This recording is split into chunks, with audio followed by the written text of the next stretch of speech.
We can do that, Your Honor. Trying to be productive.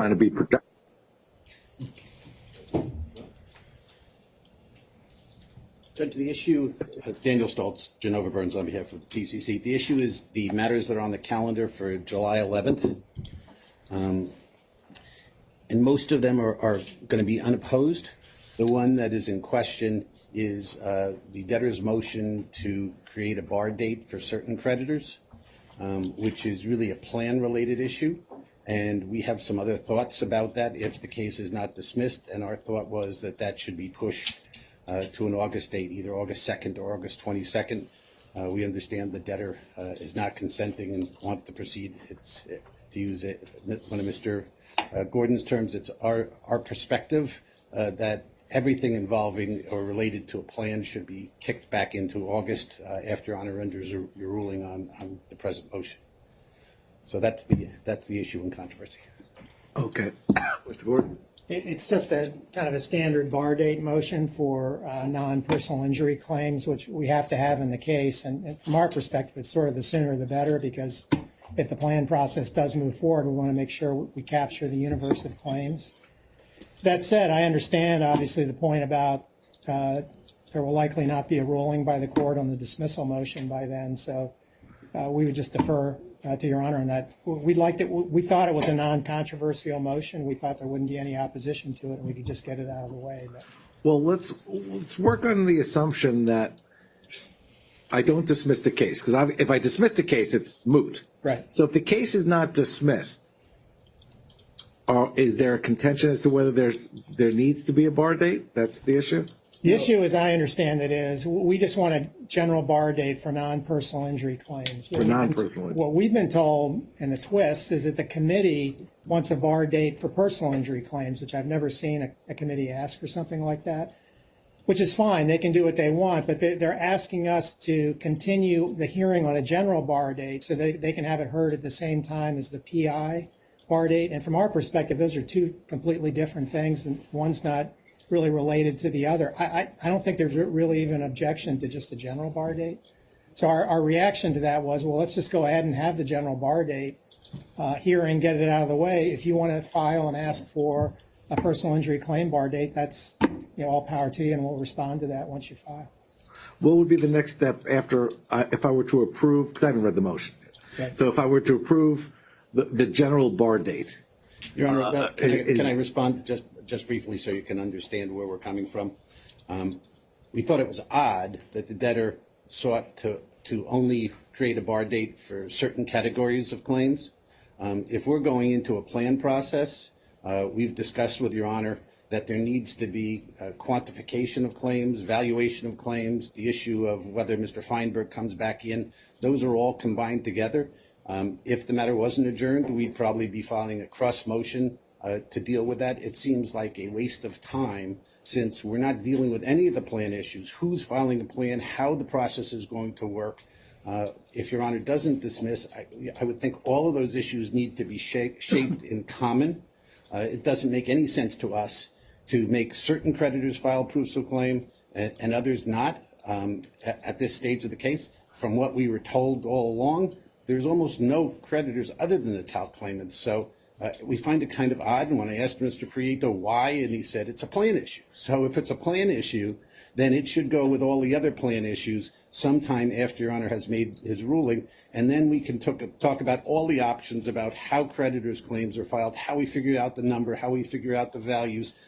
Are we going to burden any creditors with filing a proof of claim? Are we going to use Mr. Feinberg? It just seems to me to make no sense to pick off one particular area and say, okay, we want to have that heard on July 11th, but the rest of the issues will be heard sometime later on. So, Mr. Malone? Yes, Your Honor, on behalf of the states of New Mexico and Mississippi, I have maybe a slightly different. Number one, I think it's misleading to call it a general bar date. But the other thing is, right now, until we see your decision, I think our position has been that we don't have maybe claims in this particular case. Maybe your decision makes us make the decision that we do file claims here.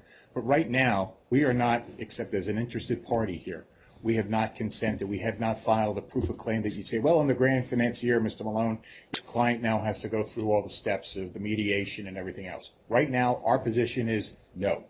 You can't, because of the 11th Amendment, our sovereign rights. We don't consent to having the adjudication of the claims that we believe are against J&J dragged into this court. Maybe we change our position after this court makes a decision, maybe we don't. But to put the cart before the horse and let them set the bar date now is unfair and is inequitable to what's going on here. They're trying to get the process going on the plan before this court has made a decision on the motion to dismiss. The court needs to make that decision before we go forward on anything that deals with the plan process. If they want to talk negotiations with people while you're waiting for your decision, I'm sure that's going to go on. But we're not going to let them decide they're going to put the leverage on everybody, that we start setting a bar date, we start moving ahead with disclosure statement or anything else in this case until this court makes a decision on that. And I think it's very unfair, and I will file a formal objection, but there is no reason whatsoever, they're not being prejudiced by not setting that bar date. They know the universal claims. They know who the states are. It's not like they're going to get ahead of it. There's only 50 states. Okay, there's probably even, maybe more government things, but it's not going to delay this process until after you make your decision. So I think all this has to be adjourned until the court renders its decision. Does the bar date, I mean, I'm at a disadvantage not having read the motion, right? Did you select a date or in the papers? 60 days. 60 days, Your Honor. If you don't come out with a decision, all right, well, I think we can wait on it. There's no rush. It's a rush to judgment by them. It's 2 weeks. Isn't it 2 weeks or 3 weeks? Your Honor said, with respect, Your Honor indicated a hope that the decision would be rendered before the August 2nd. And so, is it doable? I'm looking at my law. They're both shaking their heads. Judge, there's just no reason not to put it. They can hear the motion on the August omnibus and we can deal with it then. There's absolutely no prejudice to the debtor at this point. Yeah, I wouldn't authorize notice going out until I decide whether the case is going forward. Understand. So I also, on the flip side, don't see the harm in granting a motion to have a bar date as long as the notice isn't going out and we're not fixing the date yet. I mean, there would have to be a bar date. There will have to be a bar date, but at this point, as you know, Your Honor, if someone doesn't file a proof of claim, they may not necessarily have consented to the jurisdiction of this court. What's our date? August date? August 2nd. August 2nd? We'll just move it to August 2nd. Thank you. Now the burden really is on us. Yeah, Judge, the objection date will be moved in corresponding with that date as well, right? August, Thank you. 7 days before. Right, thank you. That was the easy one, right? It looks like it. So Greg Gordon, Your Honor, on behalf of the debtor. And I appreciate the fact the room's much cooler now. I was also going to say that we were prepared to thank Your Honor and your clerks as well, but given that everyone on the other side said the same, I don't feel like I can agree to that anymore. Well, we appreciate it. I don't want to be fake. So a couple of things I just wanted to say before we start on the PowerPoint presentation. One is that you heard a lot of very impassioned argument. And a fair amount of it was arguments we've heard from the very beginning of this filing about fraud and bad faith and breach of fiduciary duty and things happening in the dark. And what's striking to me about that is that story is continuing to be spun, even though the record doesn't support it. And what's happened is, as Your Honor knows, we've had significant discovery. Every witness that you heard on the stand had his or her deposition taken 1 or 2 times. There's been all kinds of document discovery. You heard testimony over 3 days in this court, and it's as if it didn't happen. The same story is being spun about all the bad behavior of LTL and J&J, and I'm going to go through that in my presentation. The other thing that strikes me is the complete incongruity in the position that's being taken by the other side, which is they say it's 100% certain that there's no financial distress. It's a given, wildly solvent. But at the same time, they're saying we've manufactured financial distress.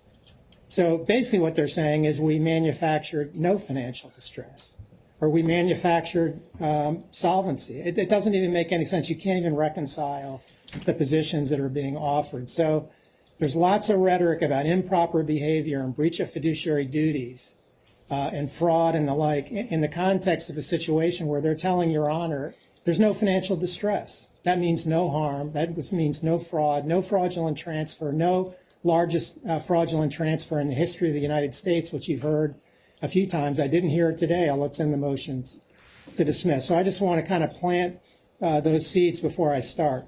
The other thing I would just say is we are really going to focus on the record that's been developed because we recognize we've got findings and conclusions that we're going to file later. So this will be a little lighter on the law than what we've done before, but I do have some comments on the law that I want to make as I go forward.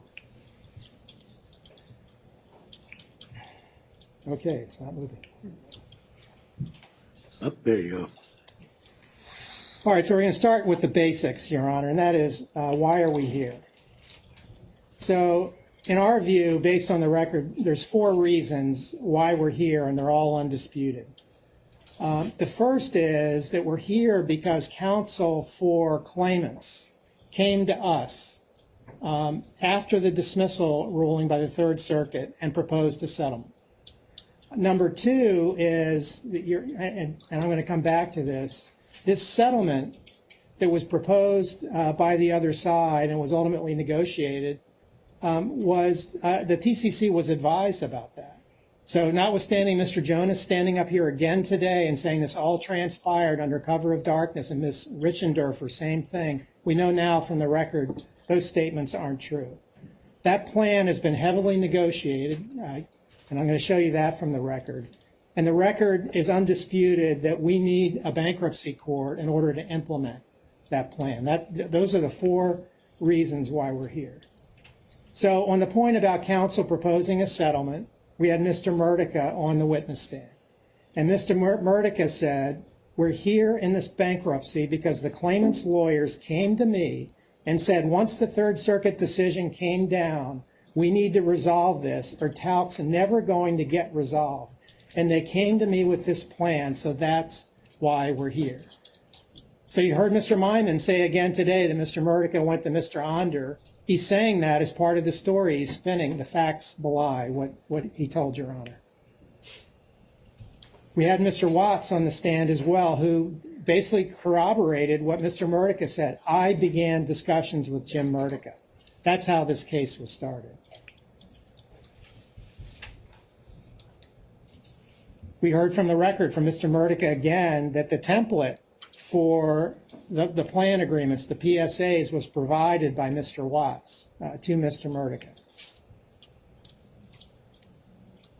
We know that this was a plan or an agreement, I should say, that was negotiated with the assistance of the mediators, and this was pursuant to Your Honor's orders in the first case, and even after dismissal, encouragement from Your Honor that we continue to work on a settlement. And again, that's what this is about, and what we've heard from the beginning of this case is how improper it was for the company to continue to attempt to negotiate a resolution of these claims.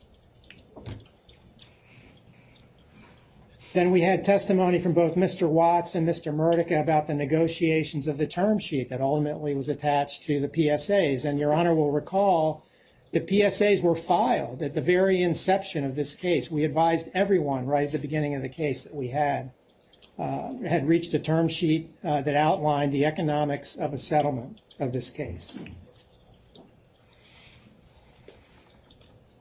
Now we know from the record, contrary to what you've been told time and time again, that the TCC knew about this.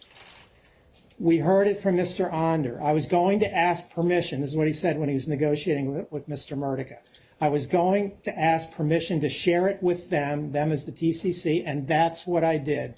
Everything was total, full disclosure to both sides. And he said that because he was sensitive to the fact that he was a member of TCC1. Mr. Nachawati, who you didn't see in court, but whose deposition was taken, said the same thing. he said, I in turn let Mr. Birchfield know, that's Andy Birchfield, who you saw, he's been up to the podium a few times in this case, because I thought that was the right thing to do, and that's what I did. So again, recall all we heard hearing after hearing about this nefarious activity going on in secret to the harm of everyone. None of that's now been proven to be false. And the TCC, you know, I keep forgetting about this, but you may recall that the TCC1 filed a very unusual document before the case was even dismissed. This was their, I think it was end of case statement, where they said that we must now advise this court and the public that J&J and or its affiliates has threatened the second bankruptcy filing. They knew. Nothing was done in secret. Again, we had more testimony from Mr. Watts about this settlement having been heavily negotiated. He talks about, and so there's been lots of negotiations, lots of calls. And he talks about May 15, and that's the other thing, Your Honor. We came in on the first day with these plan support agreements. We made a commitment to file a plan of reorganization by May 14th. We filed the plan on May 15th with a disclosure statement. You had Mr. Onder say the same thing. Yes, we've been in constant negotiations ever since the first plan was filed. So there's been heavy criticism leveled that this isn't a real plan. You filed a plan. These parties are conceding that this isn't going to be the final plan. Well, you've been through a lot of these cases, Your Honor. You know plans go through amendments. And I think what's important to know is that this record reflects, and it's undisputed, that there have been constant negotiations to finalize that plan. And there was a new plan that's just been filed based on those negotiations. We've been very transparent. That plan is not complete. There's still open issues to be resolved. Mr. Onder admitted that or acknowledged that. So did Mr. Watts. I think Mr. Murtica did as well. But we are making progress. And we're doing what we need to do to get to the point where we can actually solicit that plan. And this is interesting, too. This is the only place that we can come to where we can get a final resolution that will allow us to go forward with this plan. And I'm going to come back to this, but you heard Mr. Jonas. I think the third component of his argument today was that there are options. And he talked about Professor Rave's testimony, and I'll come back to that. There aren't options. And the record doesn't support that there are. In fact, Ms. Birnbaum, you heard from her, and she's a practitioner in this area. And I know Your Honor knows this anyway. As she says, bankruptcy is the only form that likely can be done, where it likely can be done because there's no mechanism that we know of that can get it done otherwise. Mr. Murtica on the prior slide said the same thing. Mr. Rave, all he basically said was, well, as an academic, I believe this hasn't been foreclosed. I believe there's some possibilities that maybe a notice can be crafted in a certain way, or maybe a class action could be done in a certain way. But he had to acknowledge that it couldn't be done without either opt-ins or opt-out. And his notice point didn't make any sense because he said you can do the notice all at once. Well, how does somebody who hasn't been born yet get notice? Or how does somebody who's 3 years old at this point get notice? You'd have to go at least out 20 years to get notice that would survive any due process attack.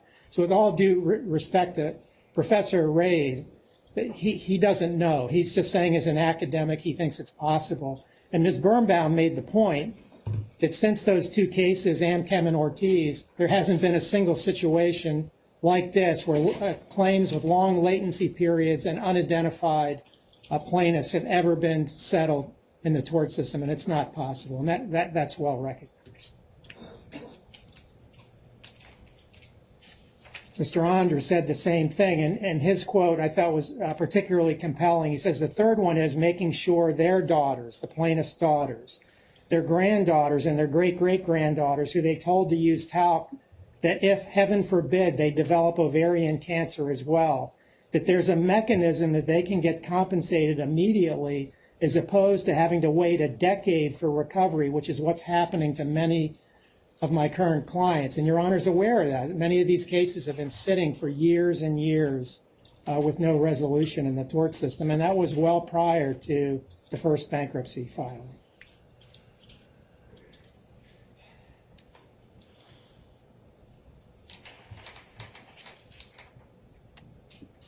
This may be in the wrong spot. So I'm going to come back to this, Your Honor. I want to tackle this in a different section. I think it's been misplaced here as best I can tell. Okay. All right, so I'm going to start with financial distress.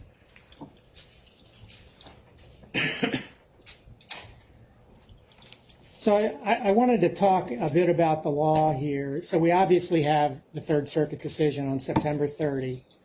And the first thing to acknowledge is they still made clear that financial distress isn't the equivalent of insolvency. Now, from the other side's briefs, I think from their arguments, they conflate the two. To them, they're the same thing, one and the same. You can't have financial distress unless you're insolvent, and that to me defies the Third Circuit opinion, not only this one, but prior Third Circuit decisions as well.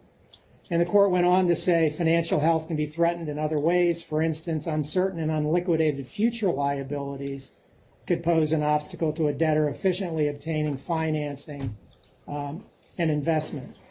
And look at the quote above, about halfway down. It says, "We cannot ignore that a debtor's balance sheet insolvency or insufficient cash flows to pay liabilities, importantly, or the future likelihood of these issues occurring are likely always relevant." And I thought Your Honor asked a good question of Mr. Burrian about this, in terms of what the Third Circuit was really saying. Were they saying it had to be imminent and had to be immediate? Or was that, I think I understood your question correctly, was that a kind of financial distress? Or were there other kinds of financial distress? And I would submit to Your Honor, the Third Circuit was not foreclosing the possibility that you could have financial distress that qualifies, even though it relates to a future likelihood of problems likelihood of future problems. So I think that's important. I think it's too simplistic just to come up here and say there's an ability to pay debts as they mature tomorrow or the next day or next week or even next month, and particularly in the context of a mass tort and an asbestos mass tort, where we know Congress's primary concerns about futures and what happens to future claimants. And I do not believe the Third Circuit opinion on financial distress rules out that kind of analysis. I think it's requiring that there has to be facts today that shows there's a likely problem in the future, but they're not saying it has to be facts today. That means there has to be, if you're talking about the future, it's got to be the next day or the next week. I don't see any language in the Third Circuit opinion that is that narrow. And again, going on, although a debtor need not be an extremist in order to file, it must at least face such financial difficulty that if it did not file at that time, it could anticipate the need to file in the future. So again, that's not saying the problem has to be immediate. It just has to be in financial difficulty at the time that suggests that it could anticipate the need to file in the future. And I think the evidence that you've heard overwhelmingly establishes that. Okay, so in terms of what we have in the record, it's really three primary points. Number one, old JJCI was in financial distress, and we're not going to go through that evidence again, but Your Honor found that. The Third Circuit did not disturb that.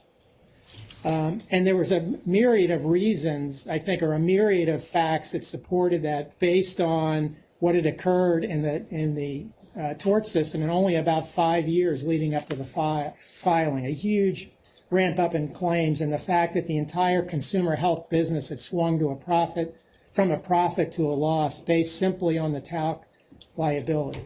So we have that, number one. Number two, we have evidence now in the record that the distress is getting worse. We have evidence of the increasing claims, which I'm going to come back to, of the associated rising costs. And the other thing we have is the threat of consolidation, and you heard it. through various witnesses, and you heard it through stipulations from Mr. Myman. Oh, yes, I stipulate that I've asked for 22 plaintiffs to be consolidated. I stipulate that I've asked for extra judges in New Jersey. And then the last is that the fact that Holdco provides the support under the funding agreement, that doesn't cure the financial distress, and that's shown by the reports of Dr. Bell and Dr. Mullen. So again, back to the Third Circuit opinion. What the Third Circuit had to say was that courts must always weigh not just the scope of liabilities the debtor faces, but also the capacity it has to meet them. So for Mr. Kim, we know that the number of claims has doubled. And I think Your Honor's seen enough of the back and forth among the lawyers in the court to know that that's happened. So we're now at the point of approximately 100,000 current filed and unfiled claims. And again, there's another quote in the box from Mr. Kim to the same effect. You've got the rising costs, the fact there's an expected huge increase in trial costs. And I'll come back to Dr. Mullen on this, but it makes common sense that that would happen given that claims have been pent up now for not quite 2 years, over a year and a half, I guess, in the tort system. You've heard from the attorneys themselves. I mean, they're raring to go to get to trial. The cases are being prepared for trial at the current time. And there's going to be a deluge of claims if this case is dismissed. And to us, the record is just, there can't be any dispute. It's indisputable. There's going to be a huge increase in the trial costs. So in the threat of consolidations, Your Honor heard some testimony about this, but you're familiar with Ingham. That was 22 plaintiffs that were consolidated, a huge verdict there. Then you have Mr. Myman's consolidation with 4 plaintiffs. This was back in February 2020. It led to a $787.3 million verdict. And then, of course, the 22 lawsuits he's seeking to consolidate in New Jersey. And I understand that that motion is pending, or the issue is pending in that case. And you heard from Dr. Mullen, by the way, that there's literature, and it was cited in his report, that shows that basically the consolidation of cases leads to larger verdicts. And it explains why. That literature explains why. It's in his opinion. Higher costs and higher verdicts. So you ended up not hearing from Mr. Bell. I think Your Honor was probably happy about that. It was the end of the day. But he's provided an analysis. He provided a cash flow analysis, and it was built upon Dr. Mullen's analysis of the scope of the liability. And he looked at the cash flows that may or may not be available to Holdco, and obviously opined about their variability, their uncertainty. And then he prepared what he called a scenario analysis. We ran a number of different scenarios to basically test the situation. And he was focused on cash flow. And you may recall that Dr. Mullen said in the first 3 years, under 3 different scenarios, which were a range, the range could go anywhere from approximately $3 billion to $7 billion. And he basically modeled that under that scenario analysis and found that, I think in his updated version, based on the fact the dividend had come in, the $912 million dividend had come in, that over 50% of the cases showed there would be insufficient cash flow and accordingly a need by Holdco to liquidate its assets. He also said in his report that J&J had no obligation to fund. You heard Ms. Jones say today that J&J has an obligation to fund, or it certainly would fund. Mr. Burian was very animated about, of course, they have an obligation to fund, because from Mr. Burian's perspective, corporate form doesn't mean anything. He's basically taking the position that all the entities within Johnson & Johnson are alter egos, or the veil should be assumed to be pierced, and any money that's anywhere in the corporate structure is available to Holdco. And not only is that wrong legally, but there's nothing in the record to support it. And I would say to you generally that the testimony that he gave was completely unsupported by any evidence in the record. That was just primarily a former lawyer making arguments about where your honor should come out. Well, we take a minute.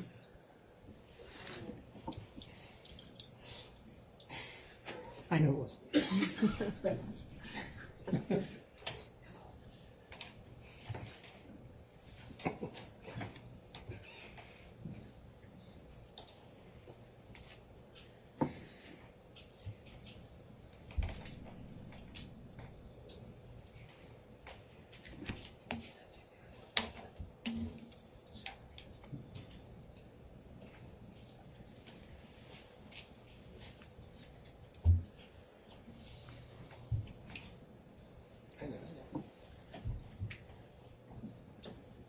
There we go.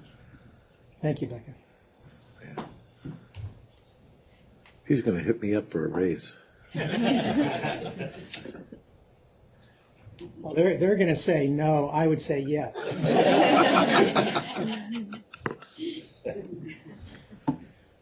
So the other point he made, it wasn't only a matter, by the way, of Holdco liquidating assets, but given the types of assets it has, they would be liquidating those at a substantial discount. And again, he has an economic analysis of that in his report.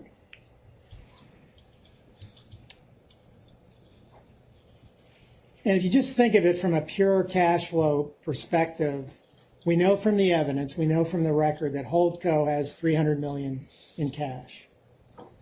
We know from Dr. Mullen that in the first 3 years, the talc costs are projected to be between $3 and $7 billion. And I'm going to come back, by the way, to Dr. Mullen's report because there were a lot of mistakes made by Mr. Ruckteschel about, with respect to his understanding of that report. And then, of course, there was also analysis in Dr. Mullen's report about the aggregate talc costs, which were in a range of 11 to 20 billion, with the 20 billion being the stress-tested high case. And so that's just intended to show that, again, you're going to Holdco would have to liquidate assets at a discount in order to cover the cost. Now, the other side will say, well, you're focused on the wrong entity. The focus is on LTL. But this is the entity that supports LTL. And what this means is that the value that's available to LTL would be shrinking as a part of this process. So maybe the Third Circuit would say, we don't care per se what happens to Holdco, but they did say it was relevant. The financial impacts on the payor are relevant to the financial viability of the debtor. And that's what we're attempting to show here. Now, the other thing you're probably going to hear is the other side's going to say, well, you're lying because it's not $300 million, it's 1.2 billion because of the $912 million dividend that came in. And all I would say about that is the reason we haven't added it is because this is as of the date of the filing of the petition, which is the relevant time frame. But frankly, even if you add in the 912, it makes the same point. And even if you take the 1.8, which is what was originally projected, the $1.8 billion dividend, which did not come in, it still shows you reach the same conclusion either way. But I didn't want to pass by that without mentioning that. And I should say as well, there was a lot of complaining about the dividend and suggestions that that was all manipulated by the company, how convenient that the dividend came in just a few days before the trial. But again, the record was indisputable on that. You heard from Mr. Listman. That was simply a matter of a fiscal year-end time overseas. June 30 was the date. Typically, the reconciliations and the like that have to be done to allow the money to move were done. And then that dividend was declared a few days in advance of June 30.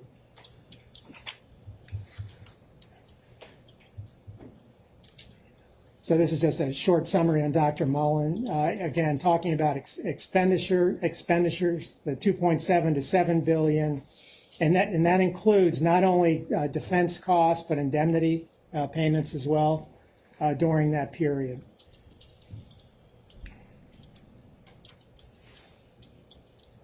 And this is just a summary chart of his aggregate costs, his 11.5 billion to the 21.2 billion. And the box shows the breakdown in the low and the high cases that he had.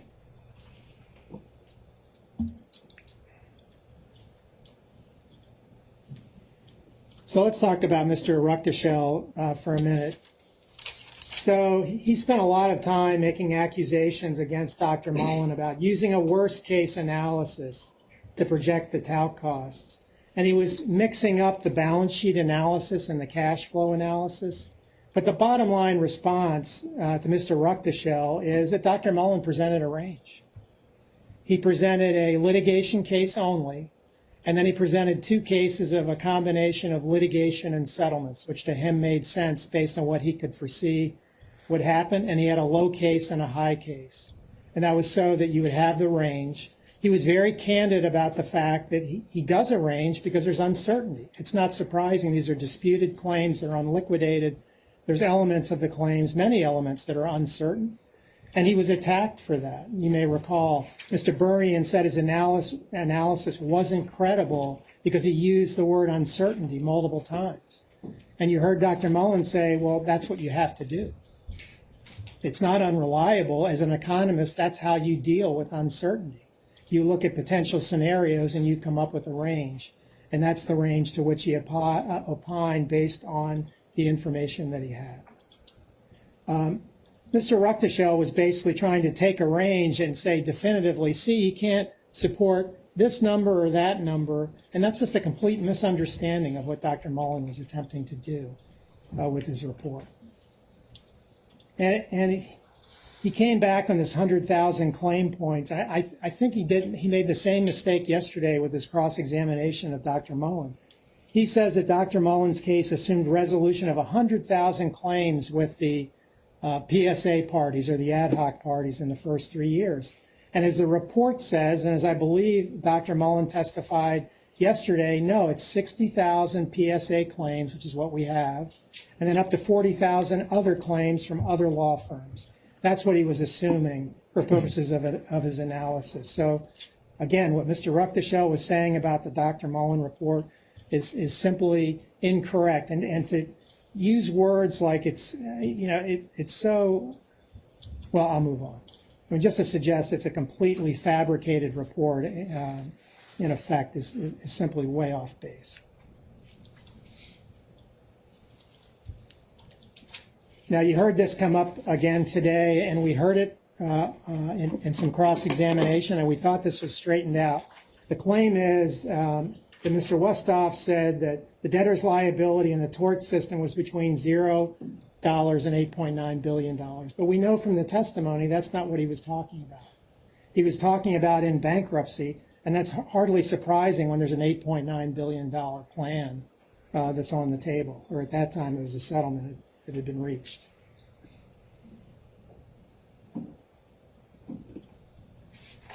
Now you have to ask yourself, Your Honor, I think, what do the movements have on these points? And they literally don't have anything. So you have Mr. Burrian, who didn't even attempt to estimate talc costs.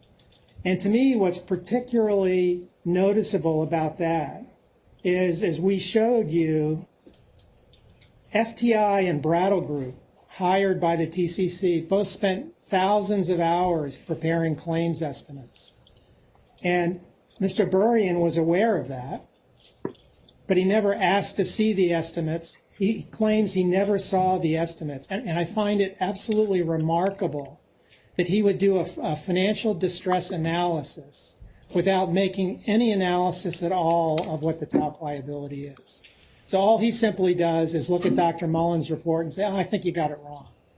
But he represents clients who were involved in an estimation process, who were involved in a mediation process where the focus was on the extent of the liability, and he didn't present anything. And why wasn't FTI called as a witness? Why wasn't Brattle Group called as a witness? To me, that's very telling.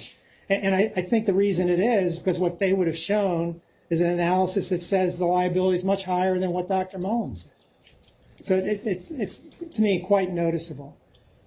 And he didn't do a cash flow analysis either. So he didn't estimate the talc costs. He didn't do a cash flow analysis. He simply assumes that there's clearly no problem, there's no insolvency because J&J will bail it out.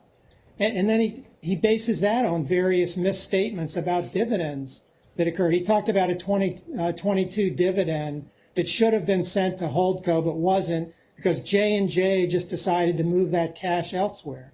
Well, I would just say to Your Honor, just again, look at the evidence in the record. Look at Mr. Listman's declaration, his court testimony, his 2 depositions. He explains what happened with the 2022 dividend. It had nothing to do with J&J directing the money elsewhere. It had to do with the fact that I think it was in France, there were capital requirements that had to be met and they couldn't be met.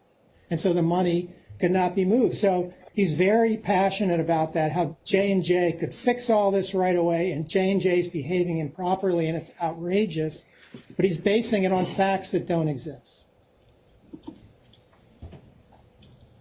And the other thing about Mr. Burrian, I would say, and Your Honor asked him a question. To me, he was basically saying insolvency and distress are the same. And in fact, it was even worse. He said that a company could be insolvent and not in financial distress. That's his view of the Third Circuit. And I would submit that that can't possibly be right. And there's no basis for that position. And he was asked directly when he came up with the money it just splashes around in various places in the empire and it's all available. So he was asked, did you render an opinion as to whether J&J's subsidiaries are alter egos of each other? And his answer was no. He didn't do that. So he basically assumed they were all alter egos. He basically assumed that J&J was basically one gigantic company and treated it that way. And he knows better. That's not proper. So I'm just coming back to this dividend issue. Again, in order to try to show that there is no financial distress, he said that $1.8 billion dividend was on the balance sheet. And so it's not my fault. The company put it on the balance sheet. If it's on the balance sheet, it must be true that that's an asset, even though it says, of course, dividend. Well, what was his balance sheet? His balance sheet was this chart out of the board presentation. That's not a balance sheet. That was his support.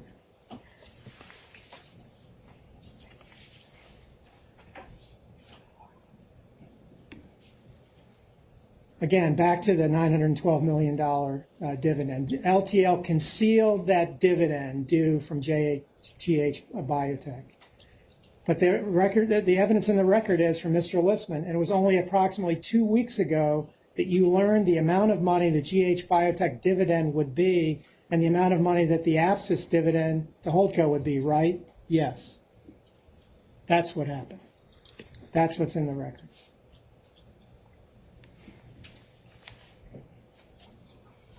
Now, there have been suggestions, well, more than suggestions, arguments that the decision to dismiss the Arrow case applies equally here. And I would submit to Your Honor that the cases are very different. Arrow is very much distinguishable. Did Arrow have future claimants? No. Was it an asbestos case? No. Did Arrow ever pay a single dollar of defense costs? No. Did the claims have long latency periods? No. Were there indemnity claims paid? No. And Ms. Jones stood up here today and said that Holdco or JJCI had never made any of the TALC payments, that J&J has always made the payments, and it was simply accounting. That's not true. All that's happened, and you heard this in the first trial, is that J&J operates as a bank for the rest of the companies. The payments of TALC costs have always been, from the beginning, for 40 years, pushed down and paid by JJCI. That's why the consumer health business swung from a profit to a loss. So those statements, again, have no support in the record. Now let's talk about manufacturing financial distress. And again, this is in the context of parties arguing that there is no financial distress. So they're saying there is no financial distress, wild solvency, yet we manufactured financial distress. So you've heard from Mr. Kim. The funding agreement was intended to facilitate a resolution of these TALC liabilities. So the single integrated transaction point is significant because there's now being a suggestion made from the other side, well, it wasn't a single integrated transaction because the board of LTL had an opportunity to do some diligence and decide whether to file for bankruptcy. So they're now taking the position that none of this was a single integrated transaction. When I say single integrated transaction, I'm talking about the divisional merger, the funding agreement, the bankruptcy filing. You heard from Mr. Dickinson. He was pretty straightforward about it. He said, I understand what the word said. He's talking about the funding agreement. I understand what the agreement says, that it survived in or out of bankruptcy.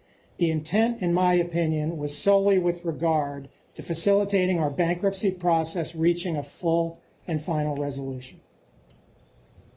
But you don't have to take his word for it. You heard from Mr. Burriott and his report in the prior case. He said that the LTL transaction is a single, pre-planned, integrated transaction comprised of 5 interrelated steps. And those included, of course, the divisional merger, the funding agreement, and the bankruptcy case. He was asked about this again in his testimony yesterday.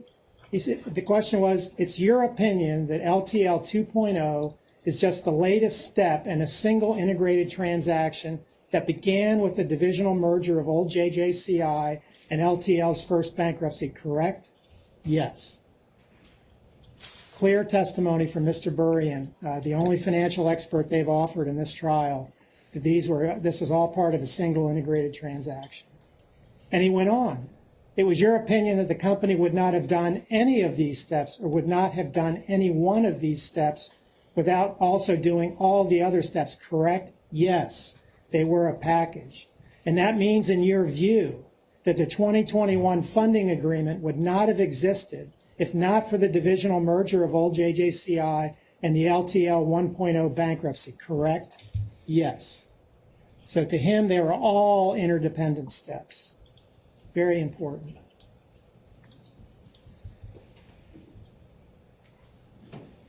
The other thing I want to focus on is, and we had that slide earlier that was in the wrong place, but there's been a lot made of comments I made to Your Honor, and maybe even before Judge Whitley, about the funding agreement and about the inside and the outside, working inside of bankruptcy and outside, and how I'm contradicting myself for being dishonest. But I wanted to go back and show Your Honor what I said to Judge Whitley at the very beginning and what I said to Your Honor at the very beginning about the funding agreement, and in particular, the J&J backstop. And if you look down at the highlighted language towards the bottom, what I said was, in here, we're hoping that through the addition of J&J to the funding agreement, that fact will alleviate concerns about hypothetical transactions like that, dividends, for example, sales, for example, because the ultimate parent company, J&J, has agreed to be jointly and severally liable under the funding agreement to the full extent of the value of new JJCI. And then if you look at what I said on February 18th in this court, I guess at the last hearing, we try to learn from the other cases. This is towards the bottom. And so we thought, let's take that issue off the table. We'll actually have an obligation from the ultimate parent. We tried to learn from those issues and actually address some of those issues and how things were designed in connection with the restructuring. And what I was referring to, Your Honor, was the fact that in the cases in Charlotte, one of the main criticisms of the Texas divisional merger and the funding agreement was, we don't have any protection against the payor in those cases simply dividending all its assets away, no matter how impractical or illegal that would be, or any protection against it entering into non-arm's length sales transactions or forgiving intercompany debt. And we heard it over and over, and we try to learn from these cases. And so the idea was, for purposes of a bankruptcy, and that's why this is important, that this J&J backstop was added. It was to take that issue off the table, so you don't have to worry about dividends. You don't have to worry about a consumer health spin transaction because J&J is there under that agreement. And I should say one thing further. There would be no need to do that outside of bankruptcy. Outside of bankruptcy, you had Holdco. Holdco had plenty of value to satisfy the TAO claims. So this was strictly to alleviate concerns that the bar might have, and again, hopefully take a potential dispute off the table that we were having in the other case. So this just sums up our points. There's no need or reason to have the backstop outside. The new JJC obligation already ensured that the divisional merger would not be a fraudulent transfer, because we set it up in a way where the full value was still available through the funding agreement. And again, the purpose was to facilitate the bankruptcy case by eliminating those concerns that I described.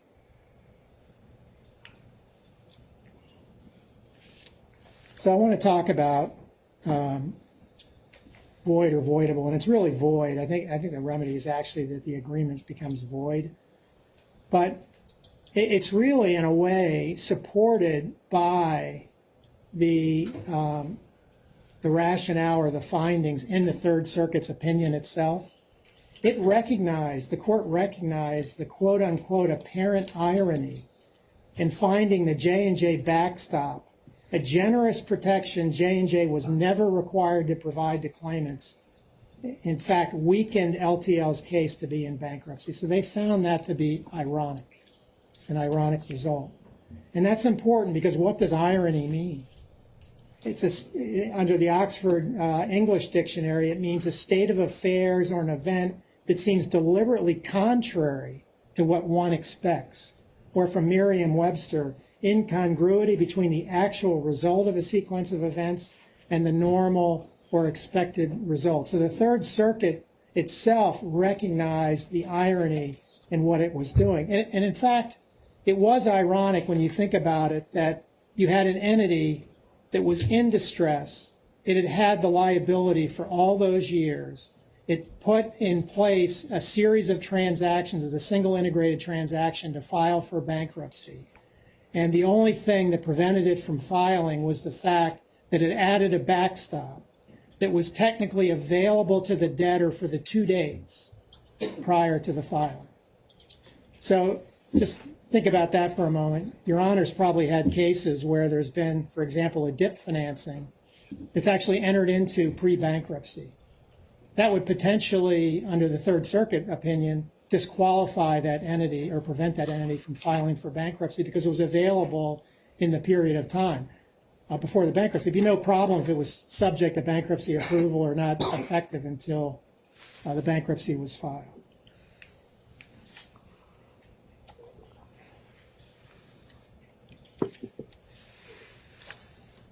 So we think the evidence clearly shows that the funding backstop was only there to support the Chapter 11 relief. As I tried to show in prior slides, it would have had no purpose outside of bankruptcy. And so, again, we have a situation where the exact opposite occurred. And just going back to cite from the Bestwall case, yeah, let me spend a little more time on this. So this is important because, again, we learned from the prior cases. Bestwall, and of course we filed in the Fourth Circuit initially, but in Bestwall we had a motion to dismiss. And the motion to dismiss was denied because the movements couldn't establish objective futility. That was one of the two prongs of the standard. I know you know this well. And the primary reason for that was the funding agreement. And so it was not reasonably foreseeable, particularly at the time we were filing in the Fourth Circuit, that a backstop that was put in place for purposes of facilitating a filing, in fact, would have made it a lock. There wouldn't have been a dismissal in the Fourth Circuit because you couldn't satisfy the objective futility standard, would end up being the cause of a dismissal of the case. That's what's not reasonably foreseeable. So from our perspective, it's too simplistic just to say, well, the agreement was available outside of bankruptcy. And undoubtedly it was. If the case had been filed and later dismissed for failure to confirm a plan or some other reason, it would have been available. That was foreseeable. What wasn't foreseeable was that the fact we even added it, that it was effective for only 2 days, that would have actually caused or prevented LTL from filing for bankruptcy.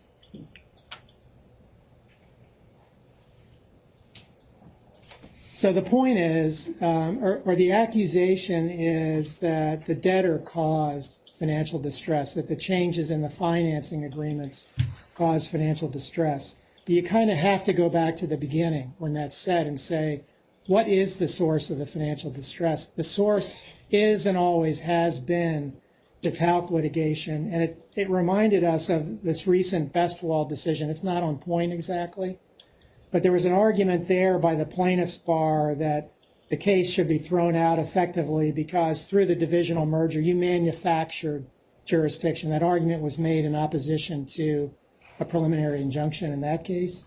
And the Fourth Circuit said, old GP, that's old Georgia Pacific, new Georgia Pacific, and Bestwall did not manufacture jurisdiction via their Texas divisional merger. This is evident because without the restructuring, the asbestos claims would have remained with old GP. And if old GP had filed for bankruptcy, the bankruptcy court would have had jurisdiction over those claims as it did over the same claims here. Again, it's a different scenario, but it's a similar concept of manufacturing, and that's the accusation that's being made here.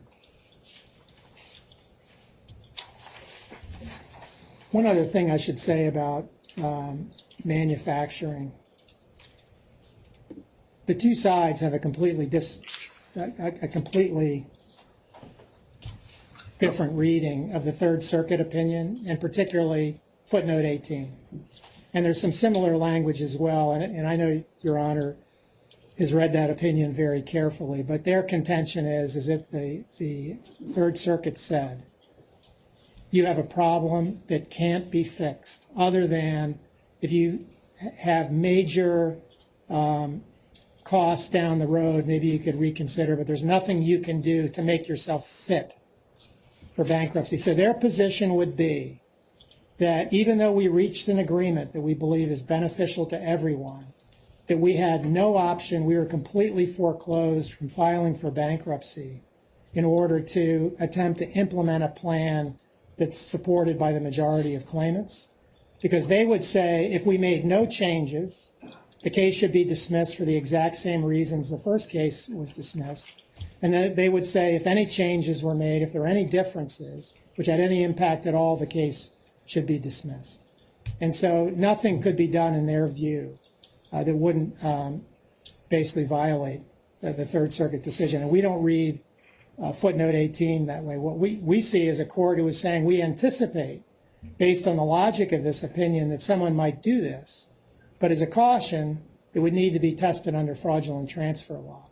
And what's interesting about that, of course, is Mr. Burian is saying, and their whole side is now saying, there's no financial distress, there's wild solvency. So we apparently passed the fraudulent transfer test in the Third Circuit. So obviously, Your Honor has his own views about the Third Circuit opinion and what that footnote means, but there's at least two places. I think the second place is in the conclusion where the court talks about a subsidiary being fit for filing and the fact that a parent company, if it provides too much, it might render the affiliate or subsidiary unfit, and to them that's not fixable.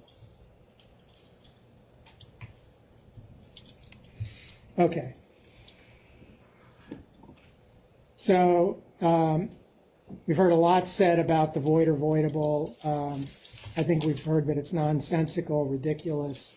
And here what we heard is it's post hoc pretext cooked up by LTL's lawyers as a last-minute excuse to manufacture financial distress. And again, from parties who say there is no financial distress. But the evidence says otherwise. Mr. Haas, who you see here in the courtroom, he was deposed twice. And he said very clearly that the company, J&J, took the position shortly after the January 30 opinion came down with respect to the void or voidability of the contract, and in particular the J&J support. And that was corroborated by the testimony of Mr. Kim, advising that he had heard from J&J as early as January 30th about this potential problem. The other thing is, like Ms. Richendorfer and others have been saying, that since this was going on in bankruptcy, we had an obligation to bring this to the court and to the parties if we thought this was an issue. And I'm struck by that because this would only occur if the case was dismissed. And of course, we were fighting it at the time. And I guess the suggestion is we should have asked Your Honor for an advisory opinion, which I doubt that you would have provided. But the point is, that's what came down. There was contingency planning happening during the course of the case. At the same time, more importantly, negotiations were continuing, and we reached an agreement. And I would just ask Your Honor to step back and think about the situation that we were in, which is we've been trying hard for months to reach an agreement, made progress some days, went backwards other days. And while we were working on trying to get that Third Circuit opinion reversed or reviewed further, lo and behold, we reached a settlement. And we reached it with the majority of the claimants. And I'm going to come back to the claim counts. And the other side now is noticeably silent about majority claims or minority. You're not hearing anything from them about that anymore. But we're in that situation.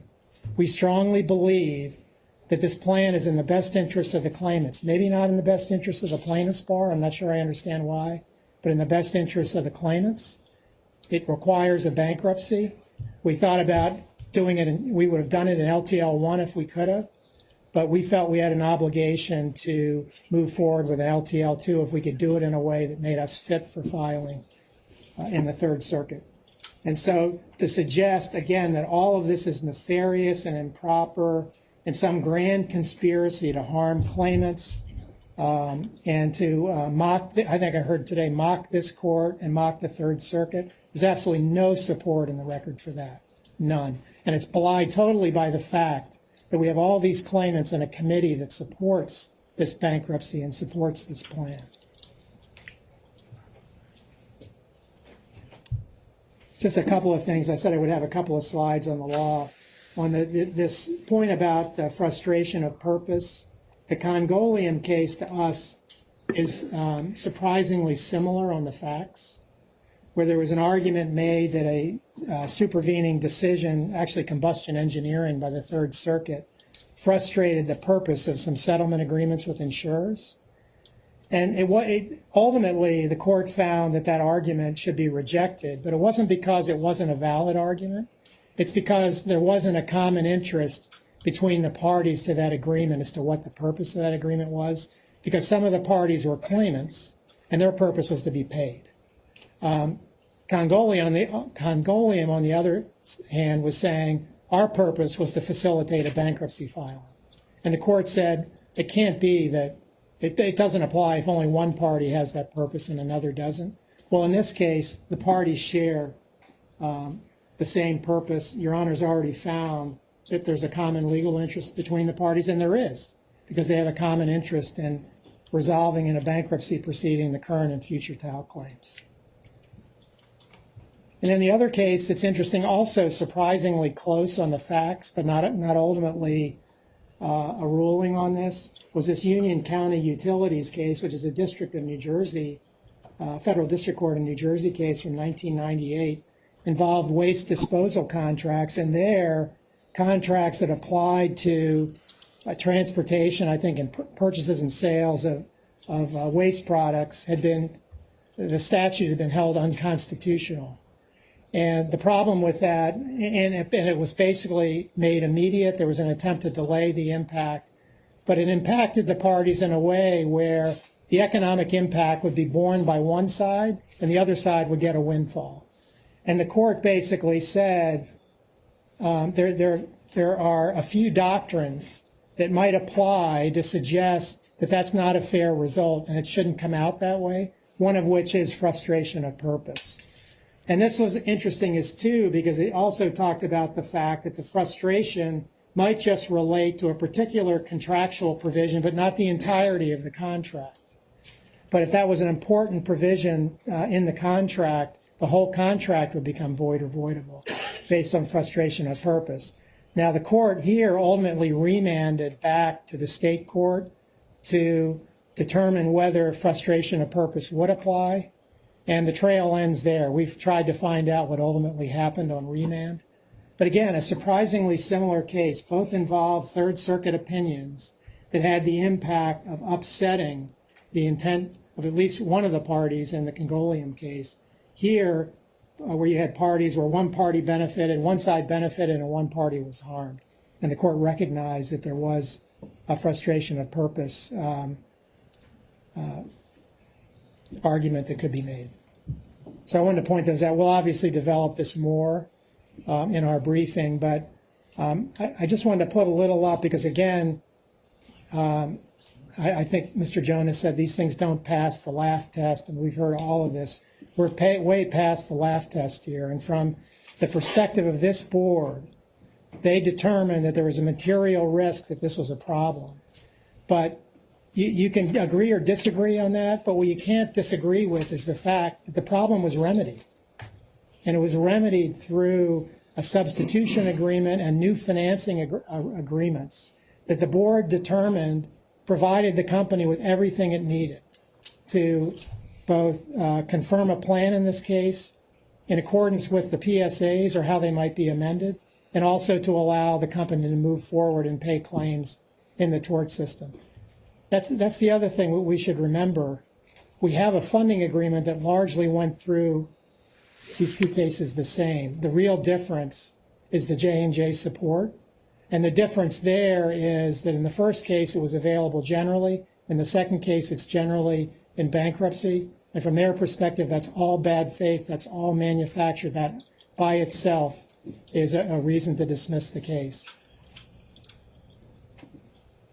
So again, we'll develop this further, but I submit to Your Honor, there's no legitimate basis to say that this doesn't even pass the laugh test. I think anyone who takes a close look at this would agree that there was a material risk here, and the good news is the parties worked together to come up with an agreement that would work. Now, Ms. Jones was critical of the agreement because, and everyone was, because they said, well, J&J has to approve. And that's true, but they've only taken one part of it. What it says is the funding's available if the parties all agree. And in a scenario where we have an agreement as to a plan, that seemed like the appropriate thing to do, to send a message to all the parties that we're all working together to this plan. And we recognize, in a way, we put all our eggs in one basket here. This plan's either going to go forward, amended or otherwise, or not. And we're taking our shot to implement an agreement that the other side has asked us to, or that the PSA parties of the ad hoc committee wanted, and that's why it's set up that way.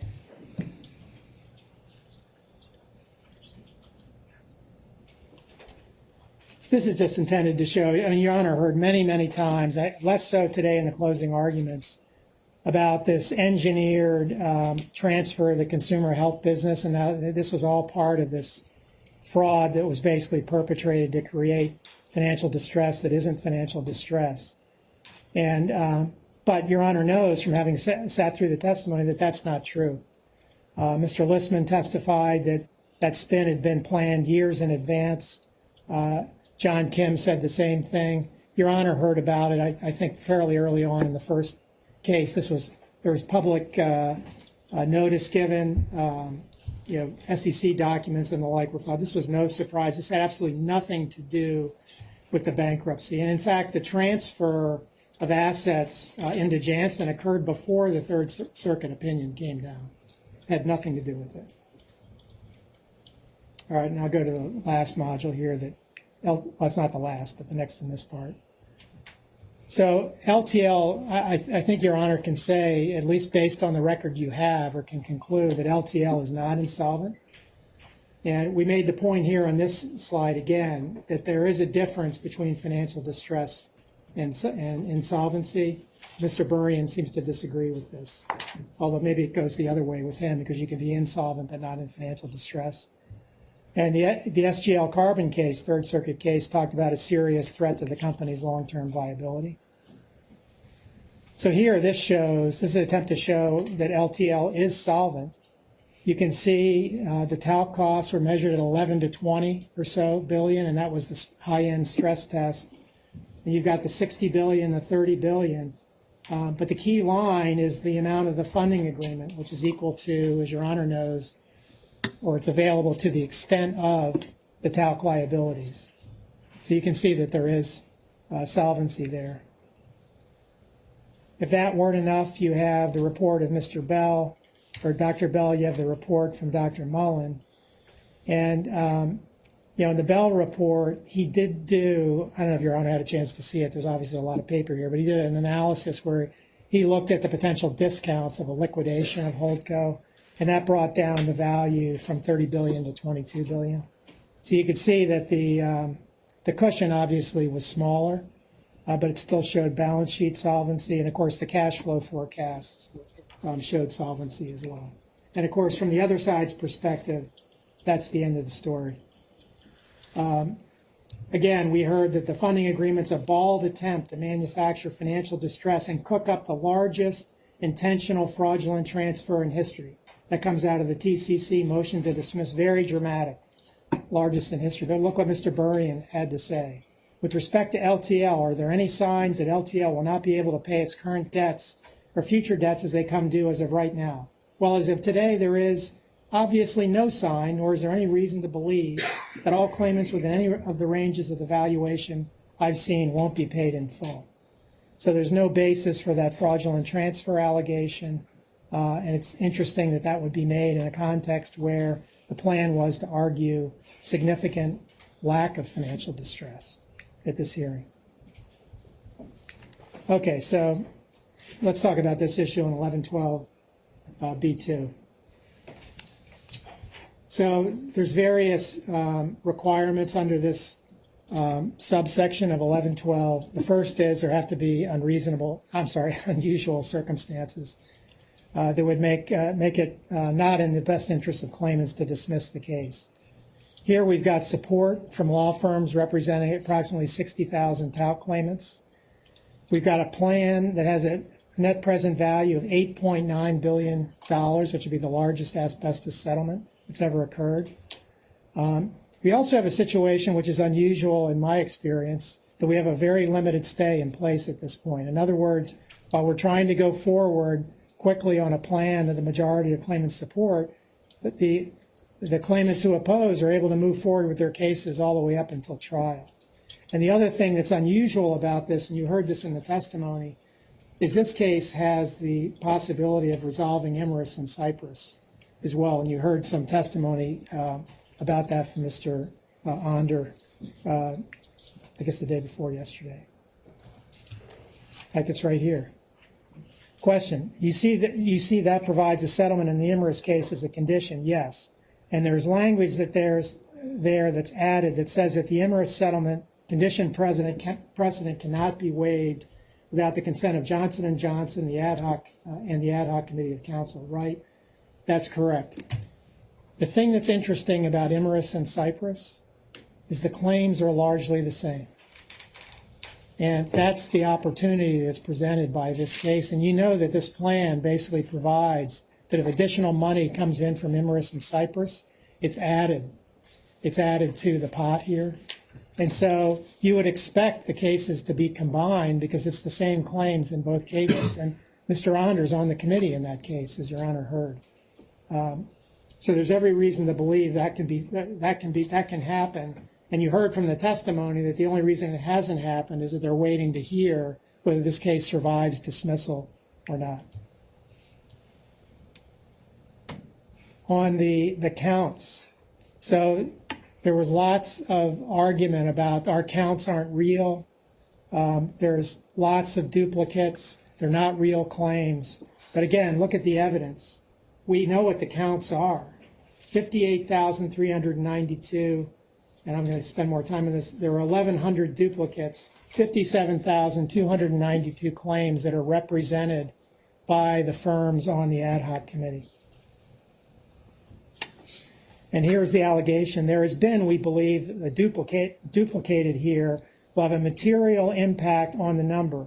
We think that there are people who are listed twice based on the first names and first initials we've received. We think there are people listed on multiple counsels lists where they're co-counsel twice, and so we think there will be a material impact. What do we know from the facts? Your Honor allowed the other side to do their own deduplication exercise after we told them we'd already done it. Compass Lexicon came back. They found 1,100 duplicates. That was it, which was consistent with what we had found. And then on the other side, what do we know about the law firms who represent these objecting parties? First of all, it's been very hard to get any information out of them in terms of filed and unfiled claims. But this is what we have from the discovery requests: 25,797 claimants. And this is against a backdrop where they were telling you we don't have the majority. Tens of thousands of claimants oppose. Everyone opposed. This is a small minority that's supporting this plan. We now know it's the exact opposite. The record establishes this. 69% of the claims are represented by lawyers on the AHC, 31% by the objectors. And that's, by the way, just accepting everything from the objectors at face value. There's been no effort to, there's been no support provided, no information providing by which they've attempted to demonstrate to us or to Your Honor that those claims are real or they're not duplicates. And this was another point, Your Honor, that came up, which has not been addressed at all by the other side. Mr. Onder, I imagine you remember this, but everybody you know, everybody in this room, every lawyer in this room involved with the litigation has probably the same ratio as I do, about 50-50 between the gynecological cancer versus the uterine. It's not like anybody is going to stuff the ballot box with these uterine cancer cases, because everybody has them. Everybody has probably about 50%. You didn't hear anybody say that that was wrong. The other thing about these cases, Your Honor, it's not as if they're telling you now, Mr. Thompson's telling you now, these cases aren't worth anything. It's not like the company is seeing a lot of dismissals be filed where these claims are being dismissed. These have been filed in the tort system against the company, just like all these other cancer cases. We don't think any of them has merit, but they're filed, they're unfiled, and they should all be addressed. And that's why they're being addressed. There's no conspiracy here of any kind. But it's very telling that Mr. Onder would say that everybody has these cases anyway, because you're not hearing that. I mean, what you're hearing is that it's only these law firms that have them on the AHC, and the suggestion is that's virtually all they have.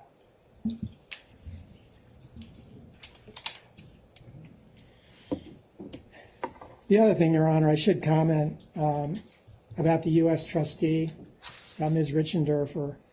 The one thing that also came out of the record was that Mr. Murdica had indicated that he was reluctant to provide the names of additional firms that support because of threats, and that those threats had been happening. And he testified that, in fact, he had reported that to the U.S. trustee and asked the U.S. trustee to step in and look into that.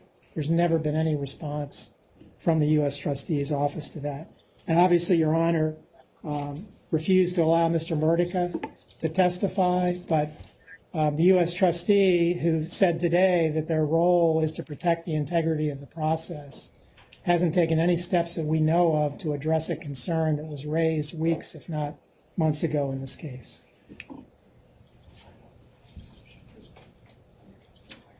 Are we doing okay? Do we need a break? Or? Well, what's your time frame? I probably got, I would say 15 minutes more. 15 minutes. Why don't we plow through it? Yeah.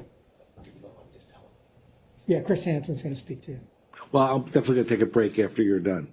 Yeah, I've got 10 or 15 minutes, I think. Okay, well, are you okay, Wendy? She's always okay. So the other thing about the, you've heard lots about the claim counts, why they're not real. And one of the big arguments has been that, well, they don't have the claimants, they just have the law firms. And everyone on this side knows that in situations like this, what we have is what you typically have. They know that, but they're suggesting otherwise. So Mr. Murdica, and now the record supports it, Mr. Murdica testified, because I'm interacting with these lawyers on multiple torts all the time. If they lie to me, I'm going to figure it out in that tort, and then they're going to have no credibility in the future. These lawyers I've settled cases with before, they've made representations before, they've borne out, they have credibility. I have no doubt that they have what they say they have. And look at what we have for the AHC claims compared to the objectors. We have evidence that they have an intake process, that they require a history of talc product use, that they have medical records, that there's a determination of a diagnostic category, that there's vetting of the allegations, and then that there are thousands of cases that are actually rejected. We have that. On their side, we have none of that. Nothing. Just bare allegations. The other thing we have with respect to the supporting firms is that we have now an initial 2019 statement that's been verified and a supplemental statement.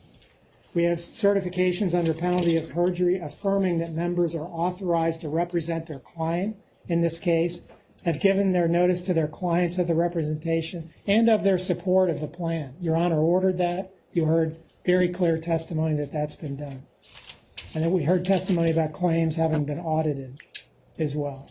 We have none of that from the other side. Now, Mr. Watts testified about the plan itself and what he saw, some of the benefits that he saw. He said, unfortunately, you would be in a situation where certain clients for certain very good law firms would get paid, and lots and lots and lots of clients for other people would never see a dime. He was commenting on his experience in the tort system.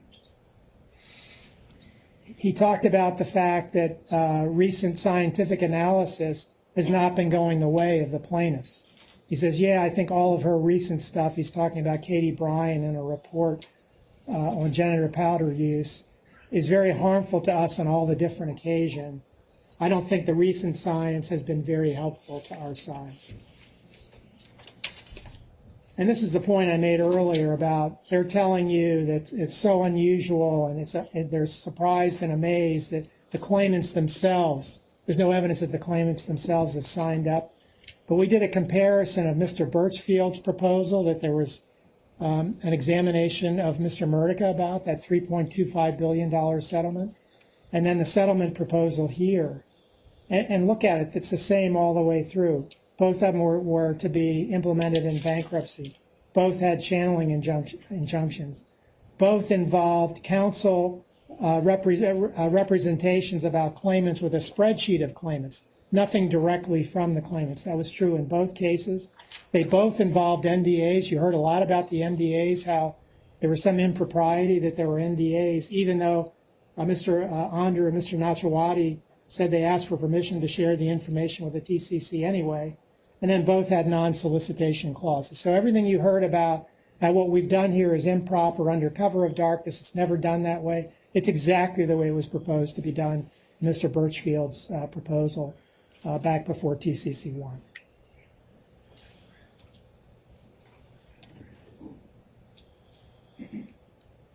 You heard about the medical liens. You said we could argue this. I've only got one slide. And of course, some evidence did come in anyway. But look at what Mr. Onder had to say about the medical lien settlement. The fact that we were able to resolve the medical liens, that's going to save a year, 18 months, 2 years in some cases. It's the bane of the mass tort profession. By virtue of having negotiated a global deal, I mean that's going to save 10 years off the timing of money getting into the women's pockets. I know it was a major concern to everybody. That's why we were saying that was such an important breakthrough. That's a resolution with about 50 insurers. It's a discounted result. And so it not only saves money, it saves a huge amount of time. That can only be done in bankruptcy.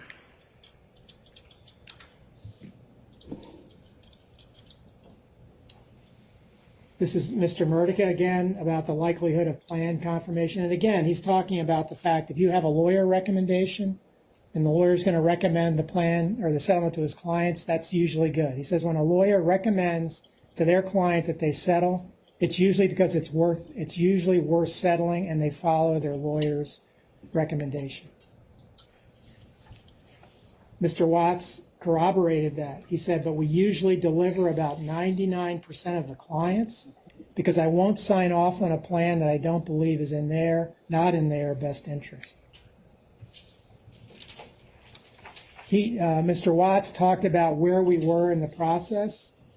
He said, you probably remember this, I think we are on the 2-yard line.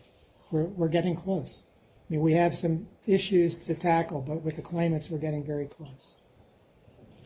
Mr. Onder talked about the feedback he's actually been getting from some of his clients, although he hasn't asked for their authorization or approval.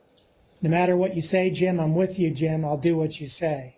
Just again, to reaffirm that if he recommends this deal to his client, he's very confident that his clients will agree with that recommendation.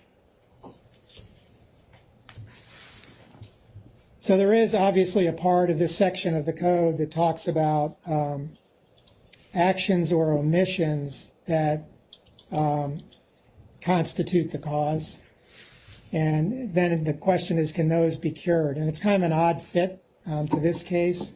But we think to the extent that provision applies, it applies for two reasons. One, that voting on a plan will promptly cure any act or omission that you could identify relating to bad faith. And the other is that if the act or omission is some impropriety in connection with the financing agreements and those arguably led to insolvency or harm, which of course the other side's saying it didn't, that could be cured by granting derivative standing. And Your Honor mentioned this at a hearing a few weeks back, and the one benefit here, and it's sort of an unusual circumstance in a way, is that there is some impropriety. There would be a benefit to the estate to have that litigated in this court for the benefit of everyone, by representatives of everyone for the benefit of everyone.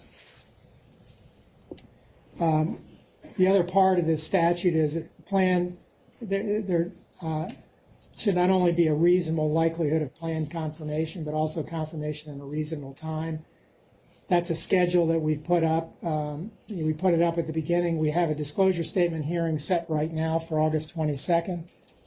This shows we filed the plan, we filed a disclosure statement, we filed solicitation procedures, we filed an amended plan, and negotiations are ongoing. So we're going to continue to move forward.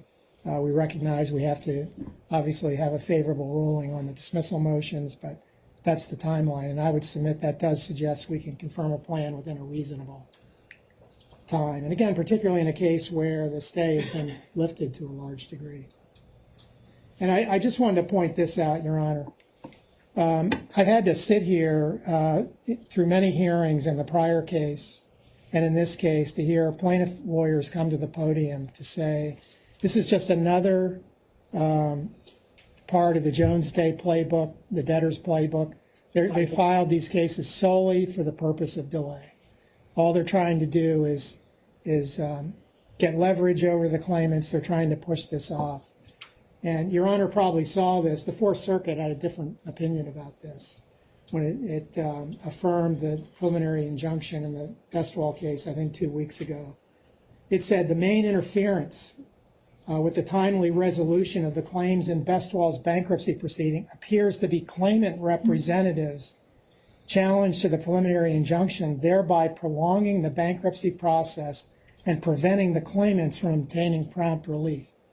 They put the delay at the feet of the claimant representatives. Similarly, in Bestwall, Judge Beyer, this is back in March of 22, she's talking to Mr. Waldrop, who represented a number of the plaintiffs' firms in that case. The present claimants are most harmed by delay, and those are your clients, Mr. Waldrop. And I believe that the tactic that you are taking regarding the Exhibit A, this is the PIQs, is unnecessary and it's dilatory and it stands to harm your clients more than anybody else. And again, I also indicated at that time that this PIQ order process has been going on long enough, and I really all but begged for compliance. But that apparently fell on deaf ears, at least for some clients and their attorneys. You can sense the frustration of Judge Beyer with what was happening. And then lastly, from the PI opinion in the Fourth Circuit, it's not clear why claimant representatives' counsel have relentlessly attempted to circumvent the bankruptcy proceeding.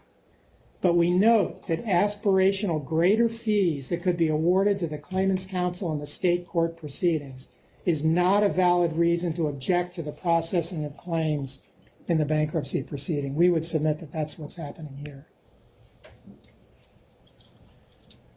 So to conclude, Your Honor, the purpose of this case from our perspective is simple.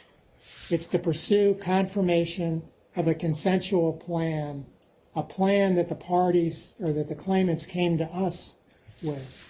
It's supported by the majority of claimants. That's now clear from the record.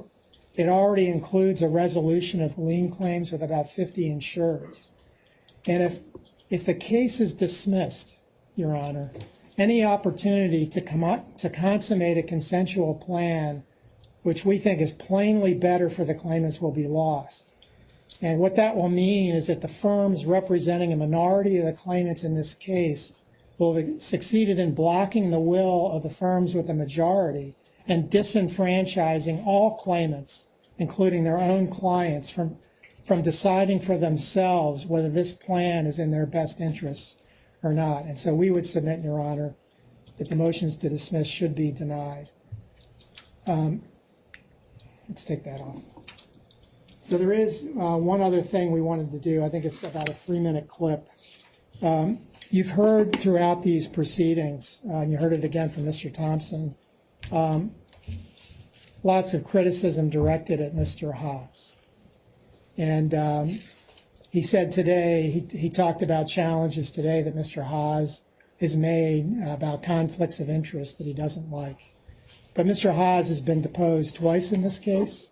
So we wanted to play a short video at the end. It's about 3 minutes, so you can hear from Mr. Haas directly.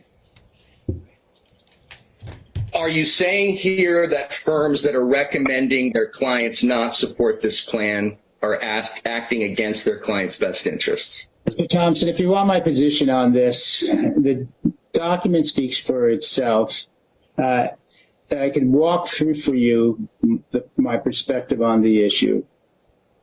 As a general matter, any lawyer opposing the settlement is taking an interest that is in conflict with their clients, because in the tort system, most claimants receive nothing. They receive zero in the tort system. So by not supporting the proposed plan, the lawyers are inherently in conflict with their clients, likely because they are seeking the aberrant one-off large verdict, notwithstanding the fact that their clients get nothing.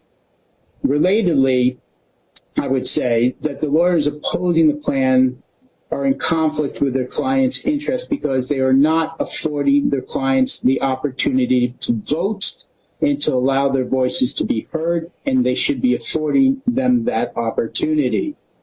Further, Mr. Birchfield of Beasley Allen testified that he has an economic disincentive to resolve the matter in bankruptcy as a consequence of the fact that he stands to earn the MDL common benefit amounts in the tort system, but not in bankruptcy. And by the way, I would say that same conflict puts Beasley Allen in conflict with other firms that represents claimants in the bankruptcy proceeding, and that presents, in my view, an inherent conflict of interest with respect to his role on the TCC. In addition to that, as they have said, and indeed, Mr. Thompson, you have said many times, you will not settle under any circumstance in the bankruptcy proceeding or otherwise, and you're going to seek to resolve these cases at trial. And I do believe that's an additional inherent conflict of interest that you and like-minded mesothelioma plaintiffs have. So, and still, I would say one more conflict of interest is that the bankruptcy proceeding itself challenges the very business model of the mesothelioma bar, which involves creating settlement trusts that are outside of bankruptcy, in which they, the mesothelioma bar, can continue to submit claims on ad infinitum. So yes, I think there are multiple myriad egregious conflicts of interest that exist, and I do not think that any of the counsel that are refusing to allow their claimants to vote are acting in their claimants' interest, and to the contrary, are in conflict. And I would say there's also one more conflict that is very important and significant here, which is that on the merits, to the extent the lawyers in this proceeding, in the tort system, are asserting claims that are predicated on the proposition that talc caused their cancer, whether mesothelioma or ovarian cancer, that's false, it's meritless, it deceives, and it injures the plaintiffs. and their families and their mothers and their daughters who do not then have the opportunity or incentive to look for the true cause. And every dime that is spent on legal fees resolving these matters is a dime that otherwise could have gone to achieving a cure for the true cause of the alleged harms that these plaintiffs are suffering. So yes, there are many myriad egregious conflicts of interest. Mr. Jonas? Well, Your Honor, it's a tough call because on the one hand, I actually think the video is quite good for us to demonstrate what we're up against in this case. On the other hand, I take the rules of engagement seriously. I don't really care. I don't think that means anything. It's irrelevant. But we agreed that video depositions would be designated and then submitted to Your Honor. It's not coming into evidence. That's not, I understand, even on the PowerPoint. I mean, it's not going to, and I haven't memorized Well, it did come into evidence. You heard it. In the transcript, Your Honor. So it should be stricken. It should be stricken from. If you want to view the video, you can view the video. But again, Your Honor, the substance of it, I could care less. I think it was helpful. But I mean, it's like closing statements are not evidence. I mean, well, when I reach an agreement with somebody and we say we agree we're not going to play video depositions, and I have to sit here and watch a video deposition, that seems unfair to me. But Your Honor, I know you appreciate our view. Thank you. No, I understand. Your Honor, just to add, Mr. Haas is in-house counsel.